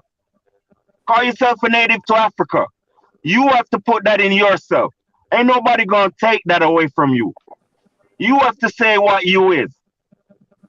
You have to declare what you is. I didn't say that I called myself. Hold on. You are the one who declared it. I didn't call myself a foreigner. I said what we would be called Well, argue with them. Well, let me give you an example Argue of with my them. country, Sierra Oppose Leone. them. Let me give you an example of my Oppose country. them. Okay. No, I didn't declare it We for do. myself. I said what We we do. would be looked at and Let her get called. her point out. Can we go in a circle of Okay, order? let me give you an example. Yeah. We try to gear the Example subject of my to. country, Sierra Leone. Okay. All right. We give citizenship by DNA. Now, when you come in as a diaspora, you come in, you claim your citizenship. You can run for president. You can run for all elected offices with your idea and your vision of how Africa should, our country should be. That's an example. Burkina Faso does it. I heard Nigeria is in the process of doing it. You come in, once they give you that citizenship, you are entitled to run for office, even the highest office. And you keep your vision of how you want Africa to be from the diaspora, and you implement it. Nobody is going to call you a foreigner. Okay? It's when you come and go out of your zone and say your DNA comes from another country, and you like, say, Ghana. Say your DNA comes from Burkina Faso, and you go to Ghana. That's when you be called a foreigner. But if you stay like in Burkina Faso, where you trace your DNA at, whether they speak English, French, or whatever they speak in that place, you trace your DNA, you got your citizenship, you can run for any elected office, even the highest office of the land. May I also respond to this, please? I think I didn't want to lose my train of thought to what Roots has said originally with the criticism about their Western background, but I don't want to lose this point, so I'm going to touch on this particular point first. I think Roots does touch on a tangible issue that could present itself if diasporans want to get involved in politics on a serious level in the countries they choose to repatriate to. It's no secret that a lot of us vote along tribal lines. I don't think being idealistic and running people off a conversation is conducive to having a normal yet sophisticated and respectful dialogue. And it also has to be rooted in truth. Everyone can ask a continental African about how they vote. A lot of them will say, oh, it's rooted in tribal lines, because they want to see people who they can identify with in power. And that's just the truth of the matter, okay? Now, I do think, because it's such a valuable point, it's up to us continental Africans to also take the role. Because I'm not continental African, but I have I have a Ugandan descent. But a solution to that, or a piece of homework I have in terms of what Roots has presented, is me talking to other continental Africans and starting to open up their perspectives to, hey, maybe people without direct descent to this particular landmass, but who are also for us, would like to take part in politics and all of this stuff. And we start to table tennis with these type of points, so that it's a conducive environment in which other diasporans can come in and help. Because it's all good saying that, oh, the DNA traces there and all of this stuff, but DNA, like, some people don't care about DNA. They care about where you come from particularly, and they might not even care about your DNA because they might think it's a conspiracy. We talk about conspiracies all the time. It's true. So that's just my 2 cents on the matter, is that as an African, I would take my voice and start to communicate with other Africans and start to open up their perspective, so that we allow help to come and so that we can be of help to you if you were to come to the continent. And that's just a realistic expectation. That's just a realistic answer I can give you. I can't tell you that you're going to come into the country straight away. No, please don't interrupt. I'm speaking. I'm sorry, but I can't tell you that. I'm speaking. Like, let me land. I can't tell any diasporan that they're going to come into the country and that they're going to be given what they want off the bat. But what I can assure you is that my part, what I will do as an individual, and what I encourage other people with direct African links and stuff to do is to communicate with people back home and being like, and start to open up their horizons to maybe more critical inspection, and also allowing other people to help us, okay, and not mar it with so much skepticism and all of this stuff. Now, before I get off, because Roots had also made what is it? She'd also raised some criticism that a lot of people have towards diasporans, in that they're told to ditch the mindsets they have when they come to the continent, and that they should lose the Western perspective and whatever, and adopt. Yeah, I'm not with that. Okay, that's why I wanted to make sure I spoke, but people were speaking. Okay. Well, let me give an example. Let me give an example. I'm speaking. Yo, this can't run. This can't run. Okay, I can't do it like this. I can't do it like this. But I wanted to make the points with Roots is that I understand it is particularly rude when someone says to you that, oh, you have to ditch the life you've known. You have to ditch like what you hold as valuable and adopt our mindset instead. I can assure you, as an individual, I've actually fought against that. It might not count for much, but I can assure you I'm also trying to educate other people on why that can be seen as offensive. It's like asking someone who's a size 18 to try and fit into a size 6 piece of clothing. It's going to be uncomfortable. It's ultimately something you shouldn't ask of someone else if their culture isn't of so much detriment to you. I actually want an organic relationship with the people who are coming back. So I would ask you to be yourselves, because I don't want you to feel like we're trying to morph you into something you're not. So please, by all means, bring who you are, and because no one should ask you to change who you are. And that's just a fact, okay? I respect the contributions you've made to the world, whether you're from a particular part of the Caribbean, or you're from the let's say South America or North America. I'm going to give you the ability to self-determine your identity and to express that. So that's just me saying that with me, I wouldn't ask you to change, and I would actually educate people on how to just not say stuff like that, because it is offensive. I disagree. And yeah, I disagree wholeheartedly. No, but let me tell you an example. Let me give you an example. I'll listen to you. You spoke. Let me speak right now.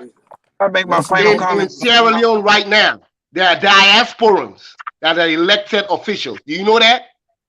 Diasporans are elected officials in a lot of places, including the parliament. Okay.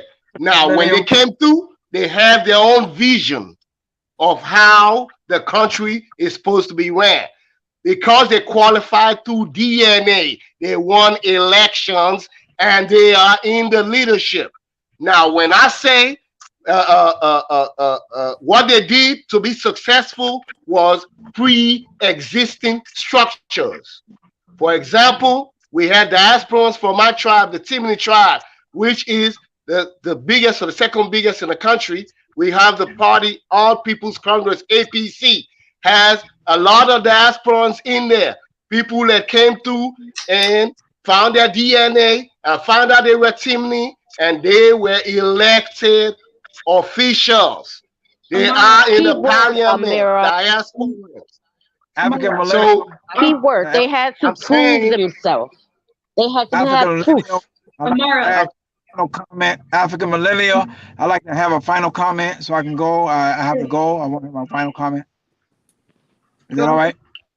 All right. I want to say that it's a good panel, but it's not allowing everyone else to get in on it.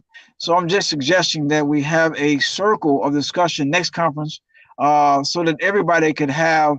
It's good to put a time on it. It's really good to put a time on it, 2-3 minutes.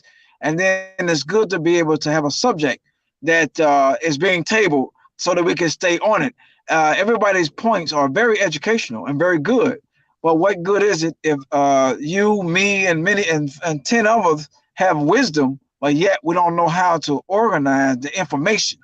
So the only way to organize the information, we got to hear what each one is saying, and then turn it into a circle of discussion based on Q&A. So I want to say that I want to talk to you one-on-one. But meanwhile, my final comment is this: if we don't personalize the problem in building us and localize it, Let's not be too concerned about global and big and the country and so on and so forth, because that can destroy your ability to act on something. So if you localize it and make it personal between us on this panel, and we start doing that, what happens, we start taking some action one step at a time. And before we take action, we start having a dialogue. If we don't do this and we don't plan to act, it becomes nothing but a talk show. And talk shows are sensational. And you can get kicks out of talk show and get education. But in the education of talk shows, all you get is information that you retain yourself. But we're talking about unity and building one another. So it's so important to come together in a physical sense. So we need to localize the solution. So that means I'm in Atlanta, whoever else is in Atlanta, let's get together physically and start building brotherhood. So that's my position. My position is strong about, I'm a realist. And one thing about being a realist, I don't like a whole lot of what I need to do or definitions of the problem. I like to define the solution and go into it in an action sense, but not just go into the action, but take one step at a time and figure out what action we're gonna take. I like to say everybody got a lot of wisdom. It's knowledge, but what do you do with 20 people with a lot of knowledge and wisdom when there's no order? I'd like to say thank you for inviting me in. Please invite me to all the other ones. Everybody, I want to say you can connect with me. My organization called the Black Youth Congress. The word Congress speaks for itself. It's a bell that rings that we need to learn how to talk and communicate in a group. So as we teach them, we teach them. One question. Before you go, one question before you go. As we teach, as we are teaching you how to have a panel discussion, we ourselves are bound to be orderly as well. So I just want to say, connect with me as if you can and fill out how we do it. Okay, what's the question? I'm done though. Thank you. Yeah, what I was thinking of trying to make one road in the Gambia. Let's do it. Like a road for a community or just one road. We can do it low budget. Could I comment on that? You guys could exchange emails and get that started. I kind of wanted to go into last comments because as Black Youth Congress did mention, I think that the topic is getting a little, it's like everybody's saying their own opinion, but it's not really talking about the whole title. So I just wanted to go around and basically say everyone's last opinions towards this whole comment. And actually, before I say that, I did want to add that what Miss Roots was saying was actually very valid, because right now, if you look in the case of certain African countries, they do help the diaspora. But the African countries who don't help the diaspora and the African countries who don't understand what's going on, they do see Black Americans, Caribbeans, first generation Africans who weren't born in Africa, they do see them as foreigners. That is a fact, and that is something that as continental Africans, they have to get more education on and change certain laws. As Mr. Amara said, in Sierra Leone, that doesn't happen, but in other African countries, it is a huge problem that I'm starting to see. So it's something that we could talk about possibly next time. And if you are a continental African, it's something that you should probably work on. Yeah, so we can just go ahead and say our closing thoughts toward the topic and things that were discussed today. So let's start with Danny. We'll go from the bottom to the top. Well, I was more so surprised by this conversation that it went pretty smooth for the most part. But the idea that unity or progress has to be achieved by everybody coming together who thinks alike is a fallacy, and it's an impediment to actual progress. Because if you look at any group with substantial power, whether it be the UN, when it was the Berlin Conference, when they divided up Africa or whatever, these were people with opposing views, different tribes, different nations, different identities, but they had in the case of these places, it's about economic power. So they agreed on that and they worked from there and they did what they had to do. But to think that everybody has to come in with the same idea, to agree on the same identity in order for something to be achieved is really, you're wasting everybody's time. And thank you, and I appreciate you. You're a stand-up man. Thank you so much for being here. And you're welcome anytime. Black Youth Congress, did you want to say something once more?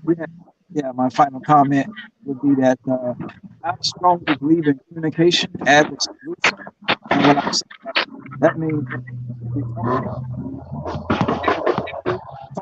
or in anything, we have to first learn how to communicate. That means talk, dialogue, disagree, kind of like a panel, like we do, a parliamentary panel.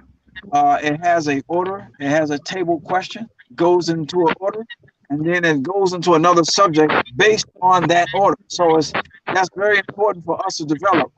Communication is superior to everything. I don't care what you say we need to do as a people. If it's coming together, it has to have a communication base and a training. This is the part you got to hear. An exercise and training on how to communicate, how to parliament, how to be a congressional think tank, how to make decisions, how to come to conclusions as a group. I'm talking about as a group, 10 or more. So we got to practice this. We can't just go into it, right? Expecting it to solve itself. No. Or we to naturally figure it out. No. It should be systematically communication expert plan. I rest my mic. Absolutely, I agree with your point. I guess this panel is kind of a reflection of the Black community globally at the moment. So thanks so much for being here. And I will take your considerations in the next panel. I just didn't expect that so many people would be up here. But thank you so much once more. And I hope to talk to you again online and offline. Neo, what are your closing thoughts? Me? No, Neophyte. Neophyte Bokor. I'm sorry, it's a long name. You'd have to know a few things in order to understand what that actually means.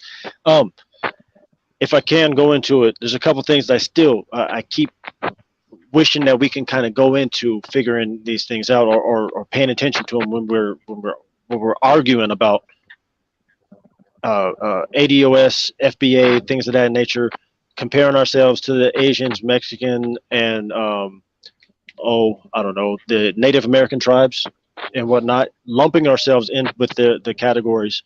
And I'll try to keep it brief, and I hope that maybe in the next panel we can actually talk about it. We're still kind of ignorant of the treaties and policies when identifying as these things. Our Congress, our government recognizes these peoples as documented people, documented special people. We are too, but there's the kicker. Native Americans are separate in their different cultures. Hopi are not Zuni. Zuni are not Cherokee. Cherokee are not Navajo. Things of that nature. They're all separate, but they're all classified under one category as being an individual people, a special people, an endangered people, if you will. They're separate, but the same at the same time, right? Much like the continent. The continent has all the different countries, but they're still part of the same continent, the motherland, the homeland, whatever you want to call it. Wrapping that up, we are still not looking at the policies that enact that enforce it. You can't call yourself ADOS if you don't know the policies that keep you from being able to claim that. We can say it physically all we want, but until they recognize it on paper, they're still going to ignore us and keep pushing us to the side like we still don't have our shit together. We have it together, it's not on paper. So if we want to be FBA, if we want to be ADOS, that's Great, we need a category, but we need to figure out how to get it on paper that they're going to acknowledge and recognize us as. These Native Americans are all card-carrying members of their native tribe. If you're claiming to be Cherokee, where's your card? Did they acknowledge you as a Native American? Do you get a stipend as a Native American from the government saying that you are some sort of Native tribe? If you don't have one, then I'm sorry, you're not a Native American. You may have the blood, your grandparents were, but those Native tribes were also part of a tribe that held slaves. So chances are you were a slave under a Native tribe. Let's not nitpick around the little things that are going on in our actual history. This is what's going on. It has to be documented on paper. 1772, they recategorized Africans from being Moors and all of the data recognized places and nationalities to Negro. April 1st, 1772. Thank you, April Fool's Day. That is our asses being fooled. Research our stuff, people. And I'll end on that. Thank you. Very powerful statement indeed. I feel like that's a problem that we have all across the globe. I know you're speaking mostly to our brothers and sisters in America, but trust me, continental Africans, we don't read things either. Trust me. I don't know why. But Icon Fire, what did you have to say? I know you had a lot to say, but you came in a little bit late, so maybe next time, because I mean, they can't mess with you. I don't know. Your name, Icon Fire. You always keep on fire. Thank you so much. Yeah. I mean, maybe I came and stir shit up. I stir shit up. I put that fire on. I'm sorry. Well, no, I'm not. Okay. First, let me answer my brother. Let me say some piggyback off what my brother just said. I was born in Jamaica, but do not know nobody ever called me no native, American or none of that type of. I will disrespect you. You do not call me no Native American. You feel me? You come from America, and you want to own America, talking about you native. I ain't with that. I'm your brother. We both was here. We both born in Americas. Yeah, don't call me no native. I think you out of order to come state me as no Native American. I think it's out of order. You feel me? Another thing. As a dream, I want a black African utopia. I think they was mistaken by calling Africa Ethiopia. They wanted to call it utopia. You feel me? Because Africa should be the black utopia, where black people don't die of violent reasons, of unconventional reasons. Black people get to live till they're old. Black people don't get harassed. Black people should have royal treatment being given to them by the law enforcement of Africa. All the law enforcement of Africa should be treating the citizens as royalty. You get what I'm saying? That's a issue that we got. What Christianity and Islam had made us start treating each other, because if your God is way down here where you don't put your mama and he white, then that means you eradicate black love, because who you love is white.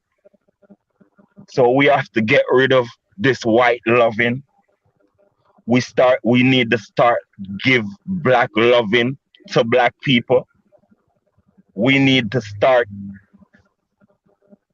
as a matter of fact, we need to start bowing to each other. like the Nigerians, but not just to a chief. We need to start bow to each other. I think the I think I think the fucking God, sorry. I think the army should have a particular day of the year that they come and bow to the public. Also the police force in honor of the royal public. These things is Yeah, I got you. these things, let me tell you, these things, these people, they're doing it for the white people. They are doing it for the white people. Listen, we need to have white carpets spread out for black people to walk on that. You feel me? And we don't want no red carpet anymore. We need white carpet treatment where we go on the white carpet with our dirty feet. You hear me? You feel me? This is how we should think. We should think white on the bottom and black on the top. Okay, yeah, I got you. Okay, thank you, ma'am. That's it. You were very clear. Mr. Donnie goes in. Oh man, hey, my brother always brings the fire. Red, hot. I already know what to say to that. I would just say communication, family. No, Satan is right beside we. It's right in us. It's a balance. We can't leave out the bad. We gotta have some bad in it. It's a balance. It's my art. It's my art. Balance. That means we have a little bad, so no one can take advantage of us, or else the bad part come out. Hey, I feel you. Yes, sir. Sorry. I feel you. Hey, I would just say communication. Let's remember communication, family. Right? We on this platform. We've been watched worldwide. We've been watched by our enemy. So let's all remember that we need to be on code. As we display ourselves, we talking and we speaking about unity. We got to show some unity in our communication with one another. So because we looked at it as a joke when we don't. You know what I'm saying? So we got to respect one another. Number one, and we always got to remember unity. We want people. We A1 first. We all, no matter what neighborhood, no matter what tribe, what country you claim, our place of origin is all the same. Grandma house, mama house, Africa. That's where we came from. That's where it started at. And if you made this pit stop, your ancestors made a pit stop along the way in Jamaica, wherever it is, it was just a pit stop. It wasn't home. So we talking about home now, and I think we need to be focused and remember and unite under we are one and unity first. And remember, we got one common enemy that doesn't care nothing about where your ancestors took a pit stop at. All they care about is your skin color, and they're gonna use that against you in every way they can. So if we can unite on one thing, we can all unite that we are non-Caucasian and we are all melanated people, and our origin is the same place, Africa. So whatever you choose to call it, that's where we're from, and that's what we need to unite on, that first. And I'll leave it at that. Thank you, Donnie. Pleasure always. Donnie Goes In has a channel. Forgot to mention that Sammy's Treasure, she's still in the chat. Where is she? She also has a channel. So you guys can go ahead and subscribe. Donnie, you have an interview coming up, right? Drop the link in the comment if you don't mind. Okay. And Miss Roots. Roots Reggae Girl. I'm here, sorry. No worries. Thank you. And thanks to all that have spoken. It really has been a great live tonight. Great topic, great subjects that everybody and points that they hit on. My thing is just accept people for who they are and think of things in the reality of them. Yes, it's great to go back home to the motherland. I can't wait to get there. I mean, truly, it is all that I think about. It's all that I really watch. even when I'm on YouTube. And it's just a matter of, yeah, we all have these preconceived thoughts of how things can be. And that's a great thing because we need that also. But we also have to look at the reality of what's on the ground as well and understanding. If you want to talk about understanding the culture, you definitely have to understand the culture to think of how you're going to come in and help out. And group economics is going to be a very big thing that we really need to unite and connect. And as the gentleman said, I couldn't remember which one had said that, but the one thing the Mzungus will do, I mean, we saw it here, even in this country, this past 4 years. It doesn't matter if they all truly agree or not, they're still going to support their own, regardless of what their ideologies are on whatever the matter is. But they're going to support their own. And that's what we need to learn to do is, not try to make people make them have to define themselves as just one thing, but to accept them for who they are and move forward. I mean, we're all going to come into the motherland with our own thoughts, our own personal reasons, and we're all going to gain whatever we're seeking to gain from the motherland. But to tell people to me what they have to do, that's not right. So to just accept one another can to me, if that ideology comes in, is just to accept as we are, just like they say at church, come as you are, and people learn to accept what's there in front of them, which is going to be the culture, the people, the continent itself. Things that go a whole lot better. Um, that's just my thoughts on things. And thanks for having me and letting me speak my piece on it. Bless up, everyone. Bless up, Queen.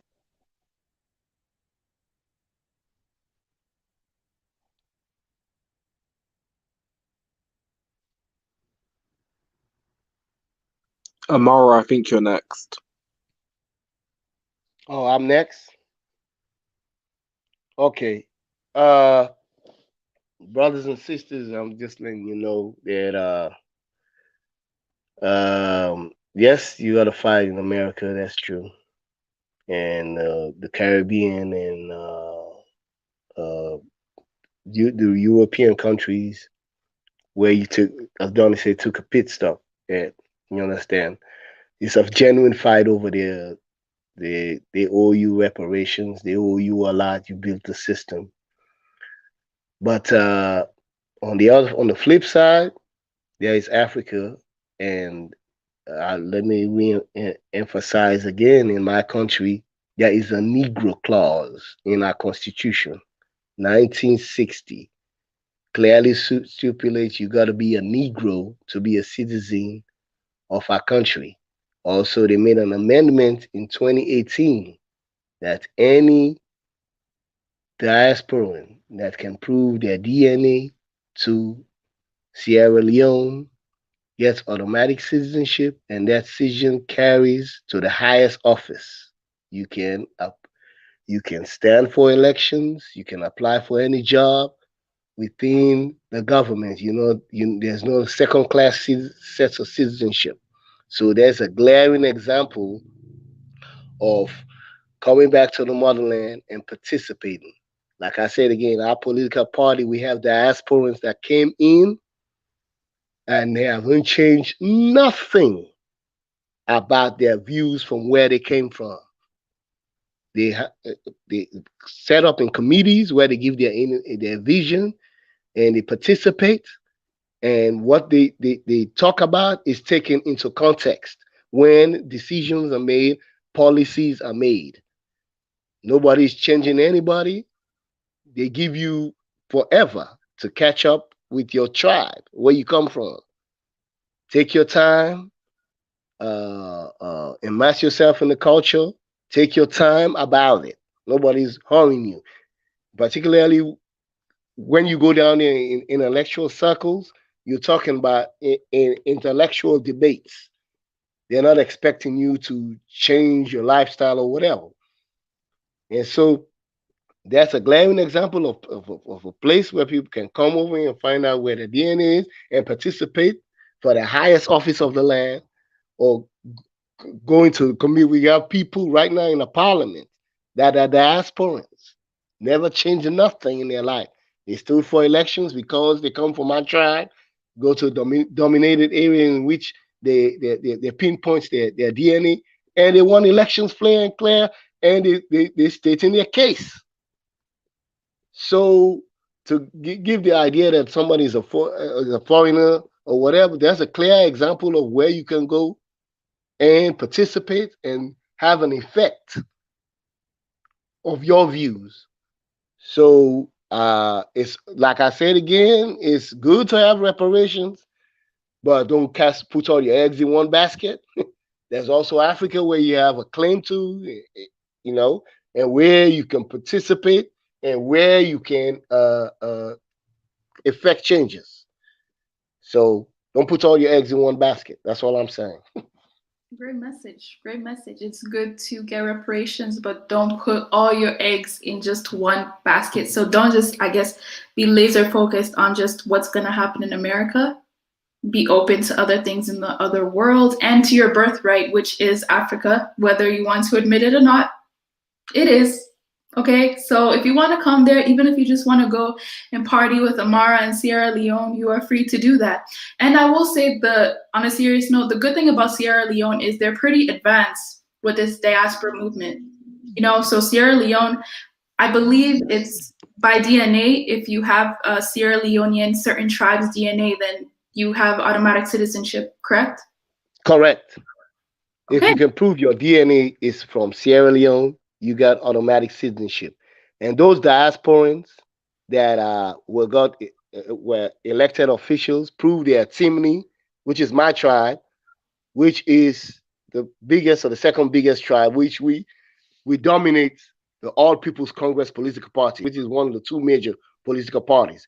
There are others that went to the Mende dominated SLPP, and they too are elected officials. So you link up with the Mende or the Timni, and you can prove your DNA, you're going to be elected. Like those guys are.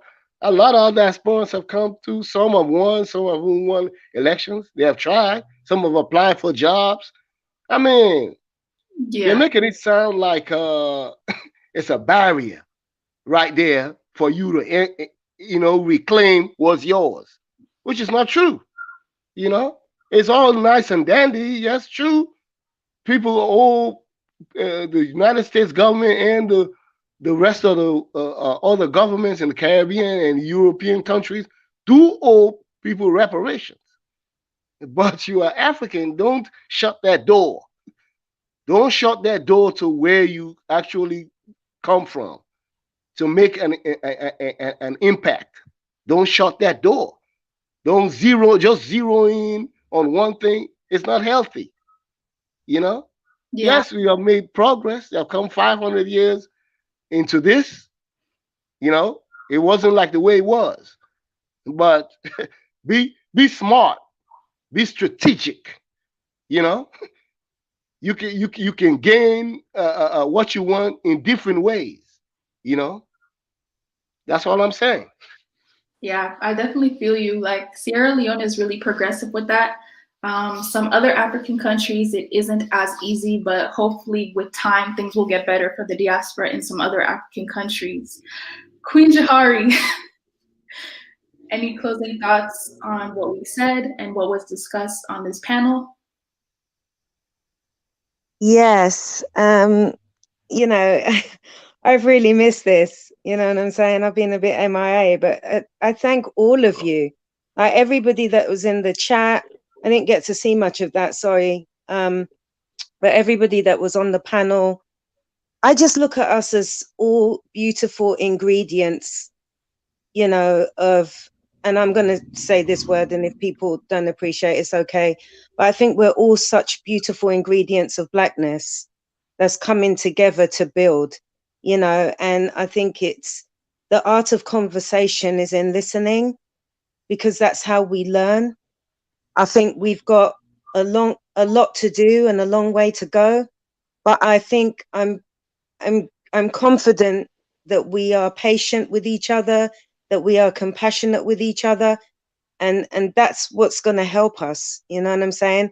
And I would agree with, you know, some of what everybody said, but one thing that stuck out to me with Roots Reggae Girl is that we need to bring our authentic self, you know what I'm saying, our Western ways to Africa, because that's what's going to enhance the development.